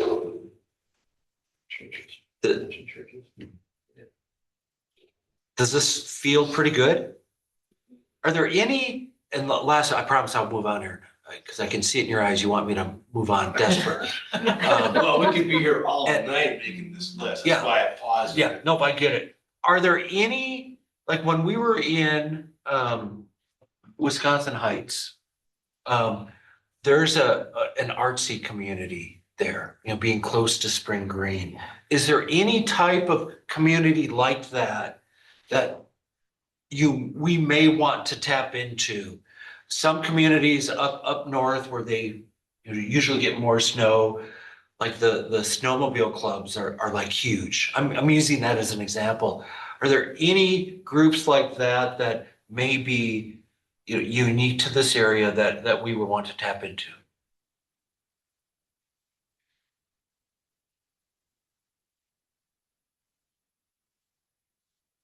The only things coming to my mind is our community players theater group, but I don't know. Like the auditorium group, the community players, The arts type, yeah. yeah.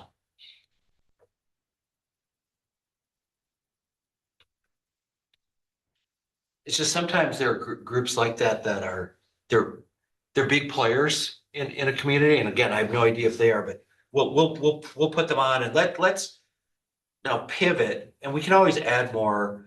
But now what's really important now is, well, Aaron, why don't you, we talked about this beforehand, how we want to go about adding names. Because we can just start throwing names up here, knowing that not every name is going to be on the steering committee and probably won't even be asked. And do you think, Aaron, that makes the most sense, where we start just populating this list with some recommended names?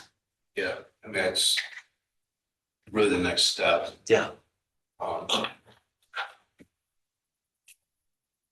sure some folks have several names. I don't know if everybody had 10 names, if we need 60 names up there. Yeah. You would just choose like what, 4 or 5 of your top ones and have a smaller subset versus a large one. Yeah. Like how does this usually work? Here's your chair. Usually we'll go with some names, and knowing that we're not going to put them under, one name per, we're not going to combine them if they fit 4 buckets. And then with 6 of you here going through and like doing one round, starting with Brady, and he said, I'm nominating Sally, and Brian saying, I'm nominating Don. Where we get to, well, if we did that, that would be 12. We talked about 3 rounds, 18 people. Knowing that not all of them are going to say yes, where we can end up with 10 to 15-ish numbers. And then, and I'm foreshadowing a bit, then the people that you nominate, we're going to ask you to call them and ask if they're willing to serve on the steering committee, with knowing that it'll be, again, 24 hours. We don't know when we're going to meet yet. It'll depend on who's on the steering committee. And then we'll have the spreadsheet. Steve will share the spreadsheet so that you can go in and indicate that Sally said, yes, she's willing to serve. And then we need Sally's email address so we can send her the doodle request for a meeting. But I think if we start, Aaron, with just putting names up. That's my question. Yeah. At what point is it too many names? Like if everybody had 10. Yeah. Do we put 60 names up there and choose How many names do people have? 18, or do we just say, choose your top 4? I've got one. And we'll have 24 names, we choose our 18 from there. Yeah, 60 seems like a lot, but like, I don't know what that magic cutoff is. My guess is there are going to be repeat names that people have. But if we just sort of start putting names up here and let's see where it goes, we can do this pretty quickly. Okay, that's Sounds like the you have- hope, right? Yeah. Sounds like you have about 20 with I have Sheila 20 having half. written out.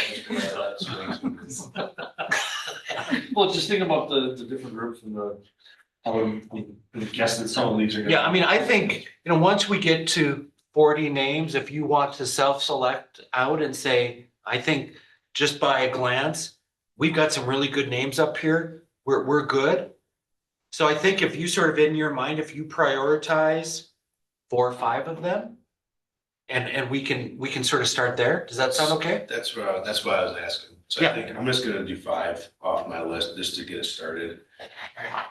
Let's do it. And if you can tell us what category is sort of the predominant category for them. Again, knowing that people are going to fit more than one, because visually we want to try to see people in different categories if we can. I don't even know what all categories that fit in, to be honest with you.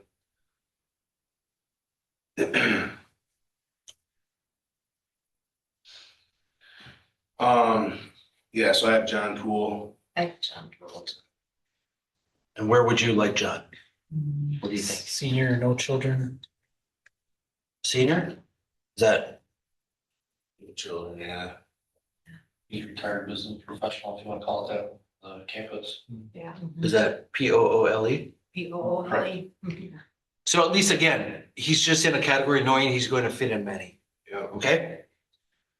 And then I've got Julie Cairns, Business owner. business owner. You got that one, Steve? Thanks. Yes. She is active in the community. Good stuff. Jane Williams, she was a prayer educator, prayer board member, actively involved. Can we have a category that's former board? Former board. Yeah. I can- Was it Jane Williams? Yep. Okay, I got that one, Steve. Where you go, we can help this one. Oh. Steve Colstead, I had him down too. Yeah. Well, he would have been a it's in clubs. Kiwanis. Yeah. Kiwanis Service club. Club. I got that one. Thanks, Steve. Awesome. He worked in Well, he was like, yeah, the Mhm. economics. ag and economics and all that stuff, so, part of He's got the a big- farming community. Booming voice. Taking some people. Sheila, who do you have that, just to make sure that we get them on? So I had Brady Ewing. Well, you Oh, what? can always leave and come back, it's Yeah. fine, we're not. Oh, I thought you were leaving. I would, no, I'll come back. I have to shut the park down for the Oh, Rotary. Go for it, you go do your thing and then we'll still be doing this when you go back. Can Okay. I take just a brief exit Sure. for a second? The Department of War is calling me. Nice. Take that call. Then my last one was Brady Union. And where is he, Aaron? Where is he? Yeah. Business professional. Former student. Was a homeschool, no, they're. He was a professional football player. Awesome. Coach. Motivational speaker. Okay. All sorts of things. Cool. Right, so there's my 5. So That's awesome. You pick 5 of yours. Yeah, Brady. I've got 20, so No, you got 5. So Marlon Lacayo, Lacayo, he's a business owner and part of the non-English speaking community. But he lives in Highland, so that might be the only Yeah. question we would have. Tim would have a backup with Claudia. Marlos Gonzalez, she's a business owner. Steve, did you get that first one or did? I did not. Okay, that was say, it. I'm sorry. Marlon, I can put it on. It's okay. Yep. M-A-R-L-O-N. Lacayo. LAC. A-Y-O. Awesome. Los Amigos in La Ventana. Okay. And I had, Shelley Stibbe. Does she? Baker. Well, Finance. my first thought was they own a farm. Hmm. Yeah. Yeah. They're Kirk, Robin Kirk. Tim Ward. He's a pastor here in town. You guys know him. He's a substitute teacher. WARD? Yep. Okay. Jessica Huntermer. Not sure how where Parent. she fit in. Yeah. Parent, I suppose. Yep. I got that one. Thanks. And then Melissa Wertz. Where does she fit? Scott? Healthcare or former board or parent Okay. or township.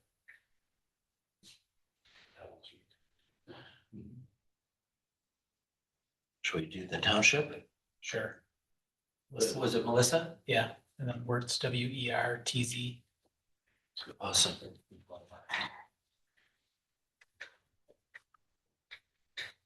Great.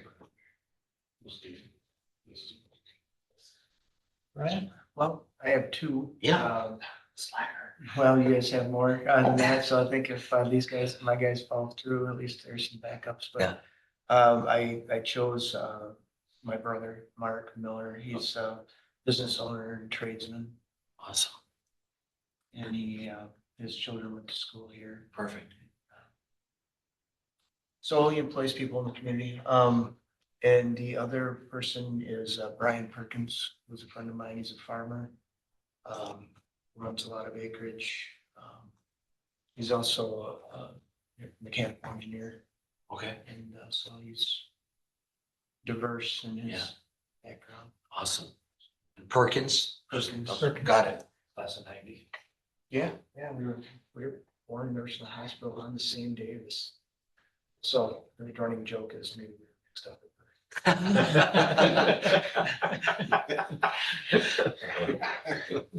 Brady, what say you? Lacey Sabronic.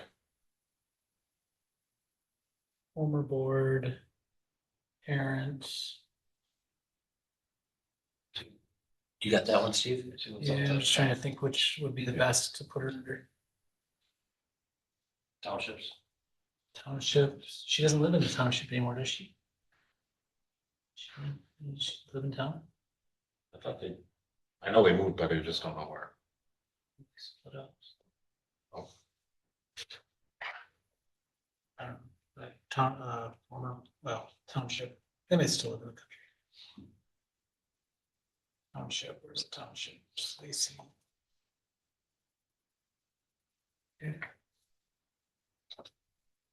And then Greg or Deanna Gokenhour. Hmm. Yeah, where would Greg be? Business owner. Insurance. I got that too. Thank you. Foundation. That's right.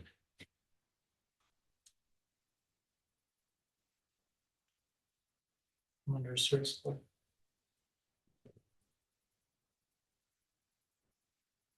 Right, well, we do not ask. Well, I was gonna call her again, Dr. Henry, see if she would be interested first.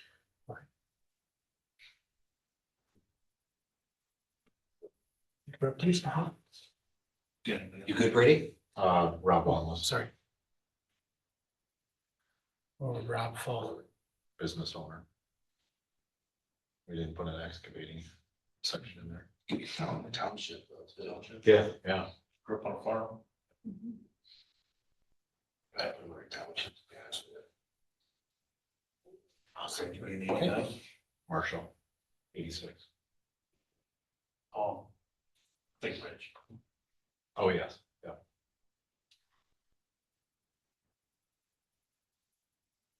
Brady.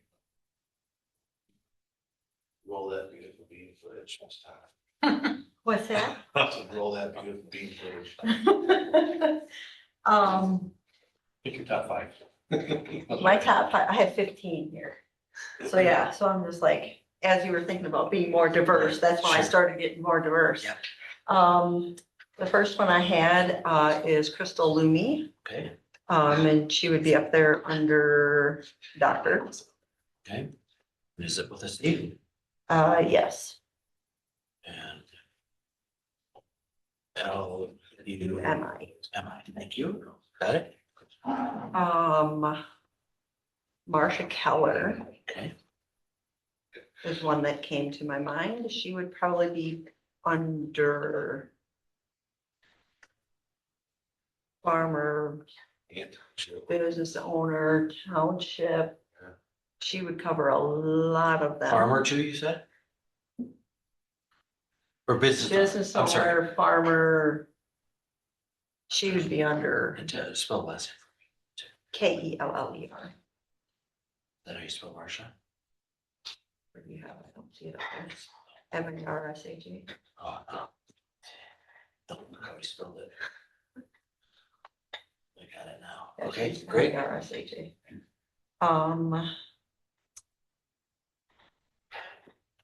Herb Thomas Okay, was one that I'd come up with.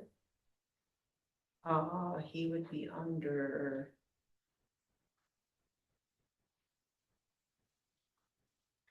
He would probably fit your seniors. Okay. No children, Herb Thomas. yeah. Okay,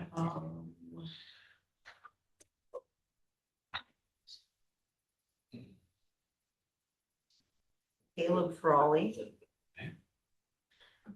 And he would fall under the, Finance. service clubs. It's not really Um, banker, but a finance. Yeah, thing. We finance. wanted that. K-A or C-A-L-E-B? Yeah. Yeah. And how to spell that? FRAWLEY. Got it?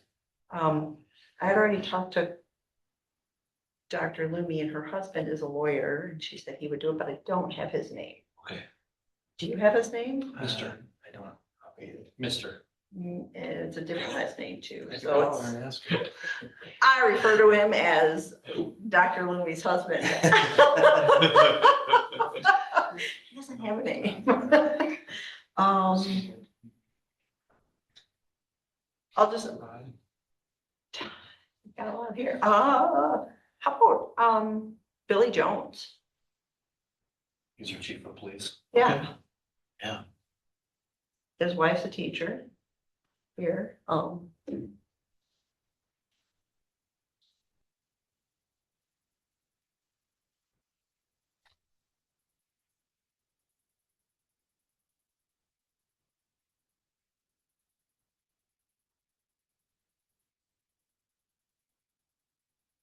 I know another person that lives here in town, her husband, he's Mexican, they don't have kids in the school, I think they homeschool their Oh. kids, but he would be one, and I don't know his name. But Okay. Well, you he can would always give us a add. little more, Yeah. yeah.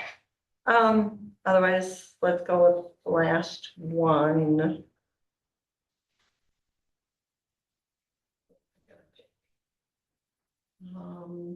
Jamie Walsh. Okay. Business owner. Jayme. Yeah. Business owner, former, Former he's a student. homeless. Okay, Here. great. So just to expedite this a bit, we don't have anybody under two categories that I think you're going to want, staff and students. And so unless there's somebody who's a staff member who's under one of these different categories. So if, and you may ask your superintendent too for a recommendation, but it's usually really nice to have a staff member, especially a staff member who's pretty well respected. Can you do a principal? What are your thoughts, Steve? Based on what information you've shared with us over the last couple months, it feels like we're starting to get a fox in the hen house if we include administration. So, The administrators are the ones gonna be setting the strategic plan and all that.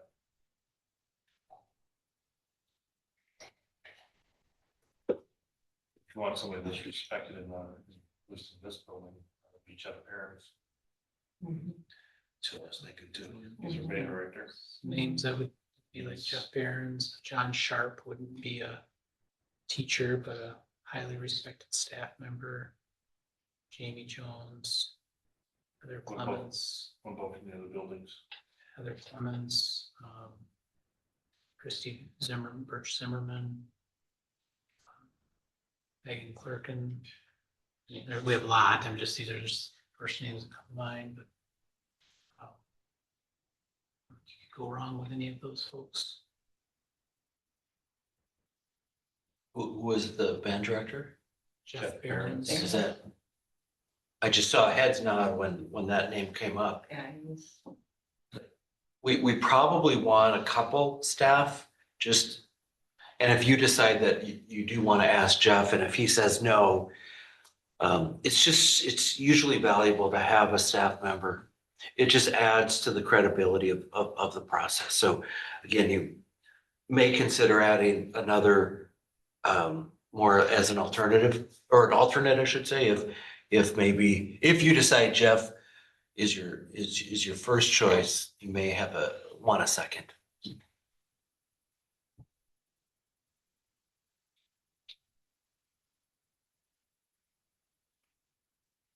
I like Megan because I know she's been working hard to get some other certifications or whatever come up, so.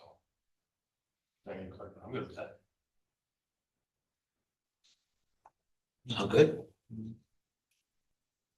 Awesome. And what about for students? The two that I had, one is Riley Banker, the other one's Logan Peterson. Underclassmen. Great. Yeah. And sometimes, and again, obviously I don't know these students. Sometimes it's beneficial to have two students. They can often just feel more comfortable having another student with them. I don't know them. It may not be an issue for them. But it's been my experience that when there are two students, they're willing to sort of speak up. And sometimes one student can often feel intimidated and they're there, but maybe not as participatory as we would like. Again, totally your call, just something to consider. Our student council president, I like the way he presents himself, David.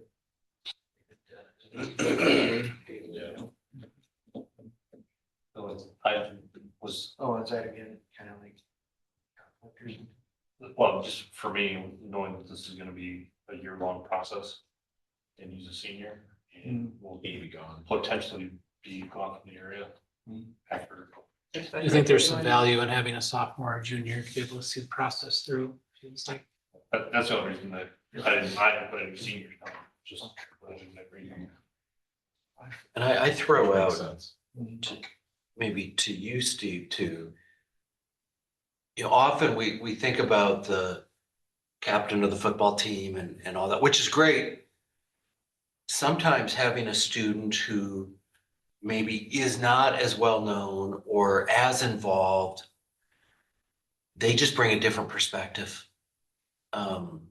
And sometimes an experience like this can be transformational for a kiddo to be involved in a process like this. Again, I'm not knocking the high achieving kids.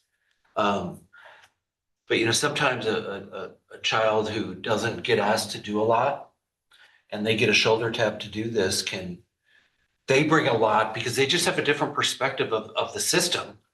And it can really be life altering for them. So I just, again, throw that out for consideration.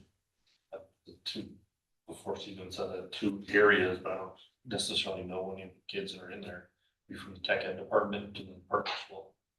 I don't know who those kids are to be able to pick one. Yeah, I'd want to get some input from Ryan and Liz.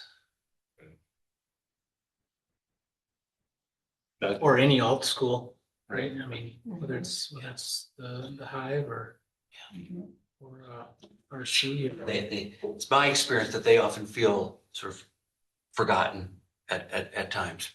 But again, I'm not trying to lead you at all. It can just add.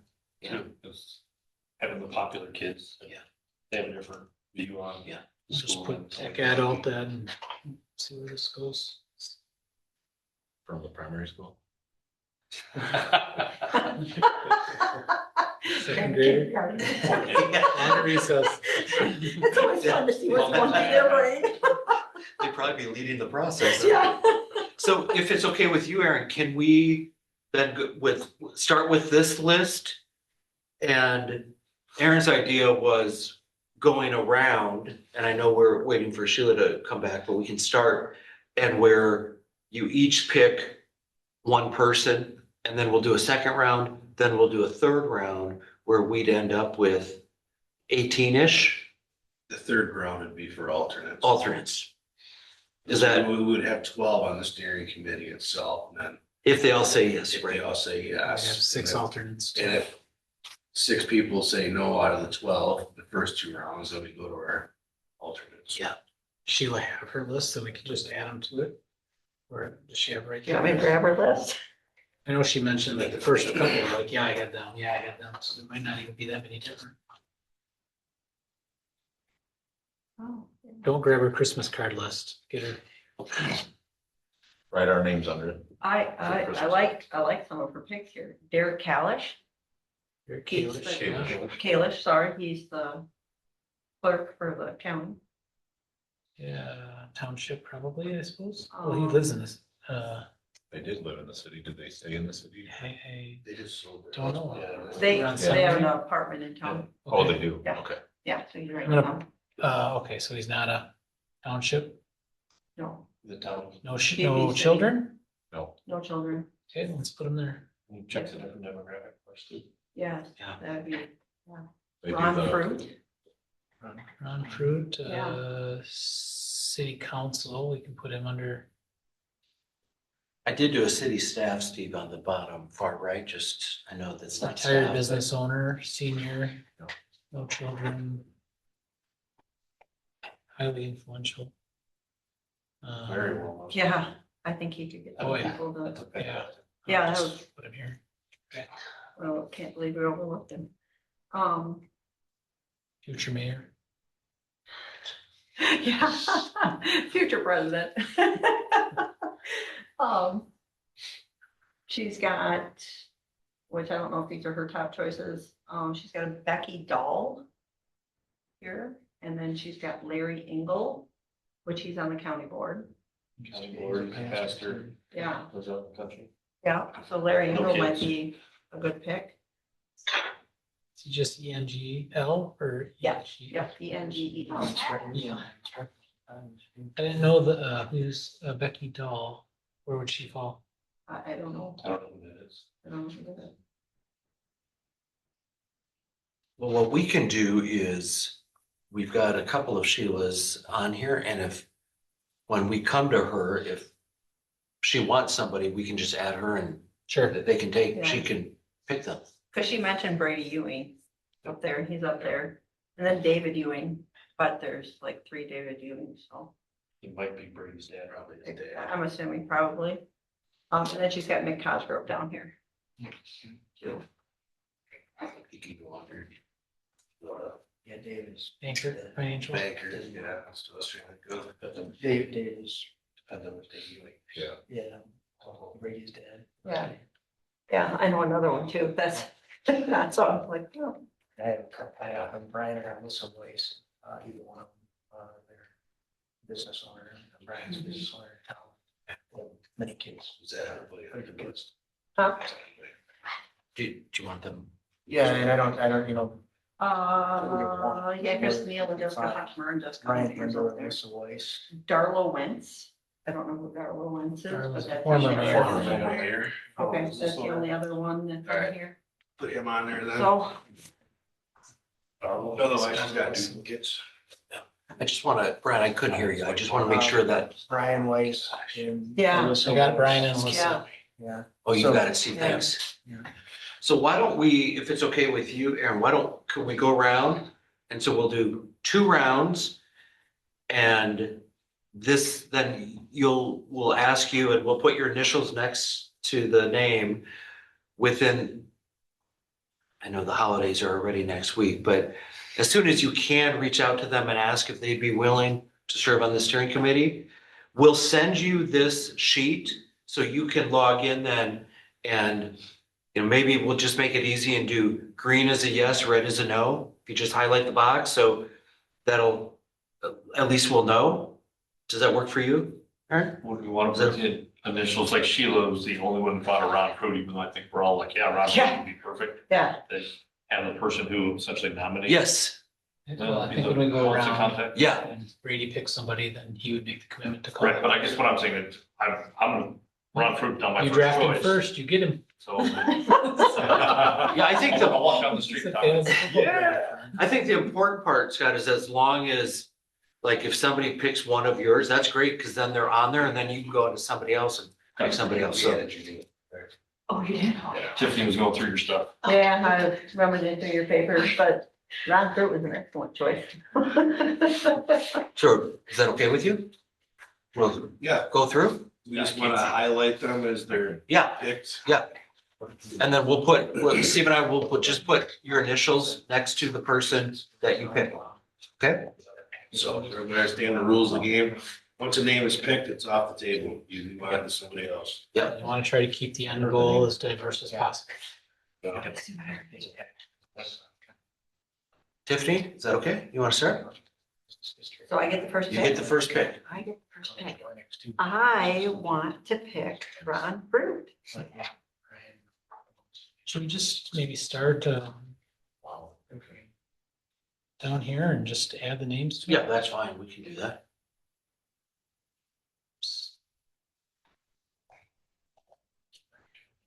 Like drafted. Oh, sorry. Did you add it? Oh, Oh, I got it. You wanna go that way? 20. Let's do that. Let's go put them across the top with the names underneath. I like your idea better. We're discussing, can we add another name? To the list? Yeah, of course. I've got a lot of Please. names there. Mark Gillette, there's three of us actually talked about it. Where would you put them? Funeral director? Yeah. Business owners? Business owner. Yeah. Thanks, Steve. Yep. So why don't we, we've got Ron, Sheila, your first pick. Okay. Let me just look, go Yeah. real quick here. It's okay. It's me, the person that gets you to the Super Bowl. I know, that's what I said. I'm like first round draft. I'm gonna say Brady Ewing. Okay.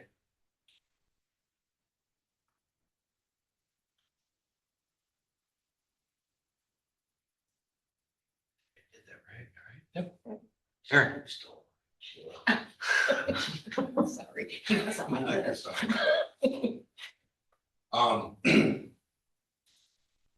Steve Colstead for me. Scott, how about you? Marlo. I'll get her. Diversity, Which one is that? Marlo Kyle. Got it? Right? I like, does that be mine? Mark Mueller. I like John Poole.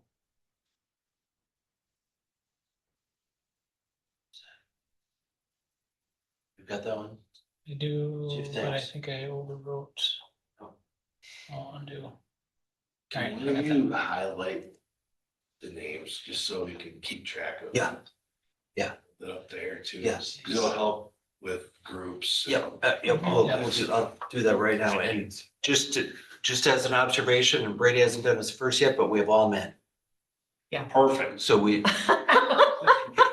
We're gonna change that. so just, again, and we'll do that, Aaron, because that way you can see the categories that folks are in. that help? Under pressure to Brady. Like, should we, like something like that, Aaron? Is that what? like- Yeah, I like that highlighting. Like highlighting Yeah. something like that so you can see? Yep, you don't have to strike it through, just highlights fine. All right, A highlight, if you take the strike out, I will do that. Strike out. no, it's helping me find them, Steve, so thank you. What am I, and John? Steve Colstead under service club. What am I? Or who did you pick? What am I missing? We have Ron Brady, where's Steve on here? Service club, Oh, thank you, B1, B2. got it. And then This is snake draft. What comes back we've around? got Lacy, Round robin. where's Lacy? I think you just keep it going. Township. Okay, Fancy. the clock is running. You're on the clock. Theme song for Jeopardy.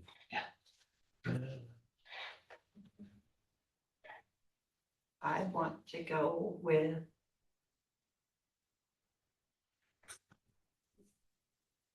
Billy Jones.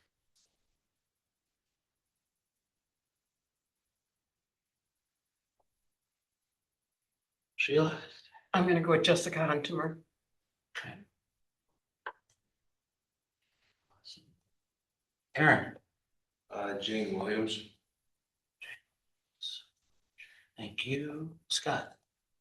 Riley Baker. Awesome. Brian? Brian Perkins. Who did you say? Oh, Brian Perkins, I'm sorry. Thank you. Got it? Ready? Bob Wallace.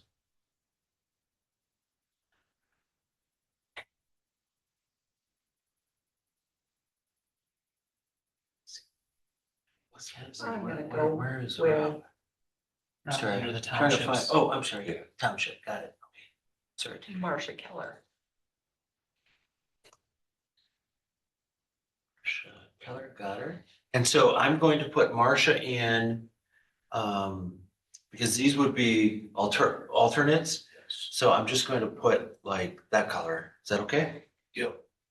Because now, if one of Tiffany's two says no, then she'll call Marcia. But it's also maybe Brady's, we'll just have to figure out a system for calling the alternates. Because Brady might have two strikeouts. Exactly, but we'll figure that out. Sheila, what about for you? I'm gonna do Larry Engel. He's under clergy. Thank you. Got it. What about you, Aaron? I forgot. What would you say? I said Larry. Julie Cairns. Okay. CAIRNS, Mhm. just one I. Two eyes, got the eye, Julie. Or four on the face.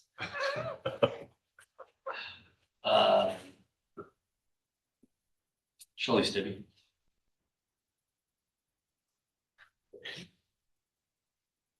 Right? Mark Miller. Brady. Okay. Who? See a double, like GG. Yes, he is. GRGEGG. This is great. I would suggest that in yellow, even though it takes us over and you are a board member short, that you consider one of the staff members. And then the other staff member making it in green, again, it's your choice, but it really works well when there's a staff member on the steering committee. Well, I think it's just to throw this out, Maybe since we Jill was not here. just do a 7th one for 14 then. Is that it? With Jill not being here, she might have names that might be around through kind of name that Mhm. I'm not thinking of. Yeah. Maybe it's just reaching out. I heard, see what her thoughts might. Close to that. And then just advocating a little bit for the students. I think there's something legitimate to be said for what Steve said earlier. I think one student in a group of 14, 15 adults could be a little intimidating for that person, for them to Yes. maybe have a second student that could help out. Might be, and whether it's, we got to get a name from the tech ad or the alt ad from Ryan or Liz, or where you just pick somebody. Well, there's a staff member that Jill had just came in here. More staff. Yeah, it's off the list. That's it. I'm sorry. We're talking. Kim and Nair was Jill's one pick. But I'd be good with Ms. Perkin too. Mhm.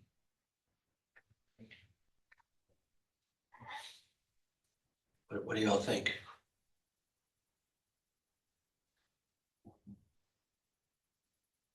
I probably should put Jill's, I mean, since she's not here. Who Chica? Kim and Ear. Oh, yeah. Yeah.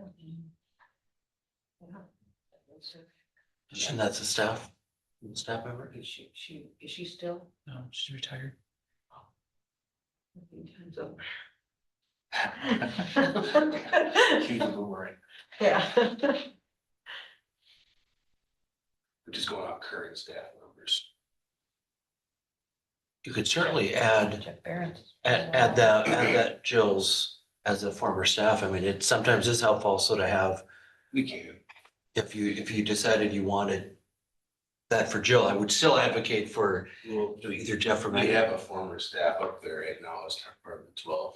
Oh, okay. Oh, Janet. Actually, a little more. Yeah. So Right, saying yeah, there seemed yeah. like there's consensus for Jeff. Is that Yeah. okay? Making Jeff yellow? Jeff or Megan, I heard both. Solid. I'm almost leaning more towards Megan just because of he's a younger teacher. Probably has longer tenure in her future with us. Still, whereas Mr. Mearns is close to retirement. Might be a different perspective, and then plus not being here at high school. Kids, young kids. So what are these add-ons? What's the add-ons? That's where I was just gonna add. This, if you picked another student, if you picked a staff, because I didn't know where they went under. I'm just trying to get some names on here. Stick and read too. So can we, any objections to having Megan primary and then we could maybe do Jeff as backup? Yeah. Is that okay? Fine. Yeah. Okay, so then I'm gonna change Jeff, Jeff. do you know of any students, current students that are seniors? That aren't seniors. Otherwise, I was gonna say that David Dadone. I really like him. And we talked about that and just with the fact that this process is gonna be beyond graduation. Yeah. We don't know what's gonna happen with them, with their future. I worked with some really good Key Club members tonight, juniors, but I can't tell you their names. They're written down back there. There's one freshman that I was kind of wondering about. I don't know a lot about her, but I know, I just see her coming in as a freshman. I see she's a cheerleader, she's in choir, she's doing a bunch of things, and it's a Carter, and I don't know if it's Ruby or Rose, which one's which is the freshman. I don't know, but I just see as a freshman coming in as a freshman and then going out for all that stuff kind of tells you that, hey, they're kind of, you know, outgoing, yeah, yeah. So we're looking to add another student to the top 14. They'll be on this committee. So are you saying you want to pull Billy Jones off and add a student on yours? Or how do you want, how do we? No, want to do it? you guys were just talking about another student, that's what I just. I wish I knew what her name is, I think it's Ruby. Rose. And Stephen mentioned that he would talk with folks about if there's like an alternative ed student or a tech ed student. Mhm. The way I see this, somebody's gonna have to pull one of their selections and put a student in. Where you have 15 with 2 students, which may Or not be we what have you want to 15 do. with 2 students. I think you could do 15 with 2 students personally. And remember that all of these names, we will make sure get added to the steering committee list, that they get invited to the community event. Because like the physician that you brought up, we want her and her husband to come to that 2-day event so we get their feedback. And so the names that you have on here will be used when we meet with the steering committee. So we'll just have an add-on for one student, 15. And you want me to get a name from Ryan or Liz on somebody who represents either No. tech ed, CTE, or alt ed on this? So how does this list look to you? Does it feel pretty good? Yeah, that's alternates, so. Yeah. Just how, they'll cover any, folks of the 15 that aren't gonna, they can't do it. Yeah. For whatever reason. Right. And really, it's 13. A lot of students too, but so yeah, 15. So when we send this sheet to you, it would be helpful as you're making, Tiffany, as you reach out to Ron, Billy, and Marcia. Again, if you somehow indicate on here, yes or no, if they're willing to serve. And then somewhere on this sheet, include an email address. Because that way we can get this first meeting set up with the steering committee as soon as possible. And I know it's tricky with the holidays, but can we say, is it reasonable to make our calls by knowing next week is pretty well out, and maybe even that next week by January 9th? I think it's more than reasonable. Is that, and if you can do it sooner, that's great, because Steve, Aaron and I, all of us can log into here and see. If you can do it sooner, great, but by Friday, January 9th, then we'll have a good sense of who has said yes. And But if, it's just with the top 15. yes, exactly, Don't just, call the alternates. yes, Okay. yeah, I'm sorry. So Tiffany, you'd be Ron and Billy, Sheila, Brady and Jessica and so on, knowing that that third line are alternates. If one says no, reach out to the alternate. If Brady happens, where all two of them say no, then we have to go back. You have your alternate and then we'll figure out sort of the next one. I have questions. Yeah, We're not calling the people that we selected per se. If somebody else selected a person that you put out there as a choice, So on the you bottom, would call them, not the other person, right? Your calling. so the list on the bottom. yeah. So those are your three under your name. So you've got Stephen, Jane, and then Julie as the One of alternate. them says no. But what I'm saying is Ron Fruit was not Tiffany's selection, but she's got to call Ron. Yes, because she picked him. Okay. I think it's just easier if it's So- based on, it's based, does that work for you all? Is that okay, or Yeah, that's would you fine. rather do it a different No, way? that's fine. I just wanted to be sure. I think it's just easier, with, Yeah. even though you didn't have Ron out there, you saw him and thought, okay, I'm picking him. Now, if, I'm, whatever you all do, if Tiffany says, hey, Aaron, can you call Ron? It doesn't matter, right? As long as somebody calls Ron and you all coordinate. So Brian's like, Brady, you know this person better. Can you call him even though I picked? Makes no difference, right? How you all want to handle that, as long as those 14 folks are communicated with, so we get a sense of whether they're willing to serve or not. In the event that you call and just don't have luck, let's say Yeah. let's say you call your second pick, can't do it, call your alternate, can't do it. Can we go back to this list and get someone else off of it? That's what I would suggest. And if you know, I mean, like with you, Well, then should we just do a fourth round? Yeah, because I know someone Just that in would do case. it probably. why And don't if we, we end up Aaron, with why don't 12, we? that's not the end of the world either. We'll just do a fourth round. Just find you, give you a lot of options. Tiffany, why don't you, that's a great idea. And I'll mark them in green. Steve, if you can put the name down. Yep.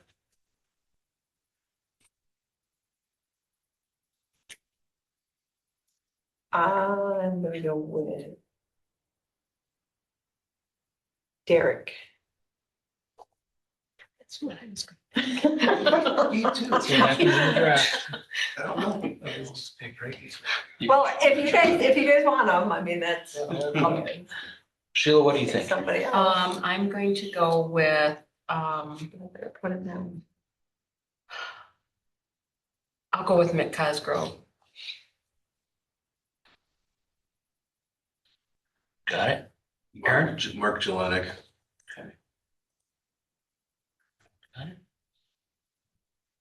Okay.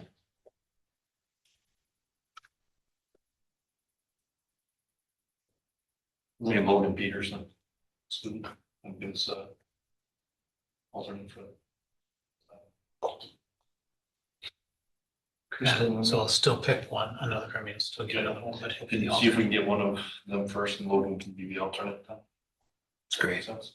Crystal, Who, Brian? I'm sorry. Crystal, Dr. Crystal. Okay, got it. Thanks. Ready? Jamie Walsh. Got it. Yeah, I like that idea. And that way there's no, and if we run out of that, just pick somebody else on the list. We'll figure it out. I know this is time consuming but it's just, this is such an important process to make sure that you have the steering committee members that you want serving. And so thanks for your indulgence in spending the time doing this. So a couple of things. Aaron, I'm gonna put you on the spot and ask you to pick a board liaison. I will tell you, it's often the board president who is, no obligation, Aaron. I don't know what your schedule's like, but if you can select a board liaison that will be essentially an ex officio member along with your superintendent to the steering committee with the obligation of coming back and reporting back to the rest of you on the progress that's happening. No, I would do it. Okay, In the event that I can't do it or can't make one, Scott, would you be willing to be my backup? I could, I was actually thinking Jill, just her background with schools. and it could be, I like where you two are going with this. If, let's say you can't do it, like asking Jill or Brady, Brian, it's helpful to have a board member there. And so whomever it is, it doesn't matter to me, but I feel more comfortable as a facilitator having your superintendent and a board member there. So as the decision maker. So Aaron will do it. If he can't, Scott, Jill, and then go down the list and hopefully have a board member there. Okay? So with that, then you've got 2 action items geared up. We've got this, and Steve, could you go back to then the charge, which are the 3 bullets that Steve put into AI?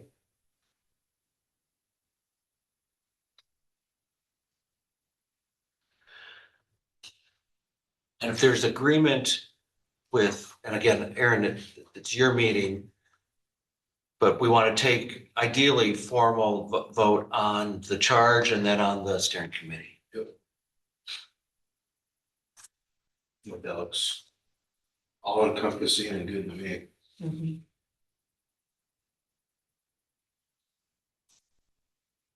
We're good with the selections, so are we good with agenda item 5, the discussion piece, and move on to 6? Okay, move on then to agenda item 6, under action, the selection of steering committee and development of charge. Is there a motion to approve the charge as presented? Motion made by Mr. Bailey, is there a second? A second. Mr. Thompson, discussion? No. Aye. Aye. Aye. And then is there a motion to approve the steering committee as presented? I'll make a motion. Mr. Troxel, is there a second? Second. Mr. Miller, discussion? And just to be clear, the as presented is that I need to find one more student as well. Correct. Mr. Thompson? Aye. Aye. Aye. Aye. Aye. Great. With that, then, is there a motion to adjourn? I'll make that motion. Mrs. Thompson, for a second. Second. Discussion? Mr. Troxel? Aye. Aye. Aye. Aye. Right, thank you. It used to be Department of Defense, Yes. now it's Department of War.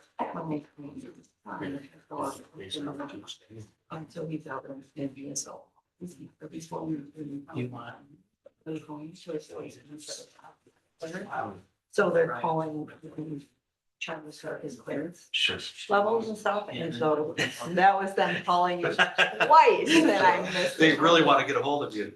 Oh, yeah. I'm so sorry, Hopefully they got a hold of my husband. Yeah. So, because then I'm like out in the hallway, no service.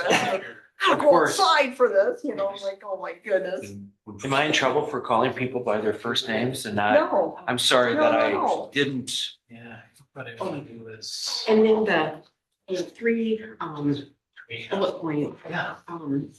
well, Steve said. it was- Yes. Okay, it's Yeah. just so when Well, we're. just so you have it. Absolutely, sure. Okay, We'll definitely do that. okay, super. Here's our people. Thanks, sorry that we ran over a little bit. Yeah, let's do it. You just have to Yeah, shut it down. We'll blame What it. does that mean? I think if you The explain blurry it, lights in the park. Oh, The lights, yes. So I'm This is the. on Kiwanis and I'm also a Rotarian, so I was doing double duty, but then we had school board meetings, so. Oh my gosh.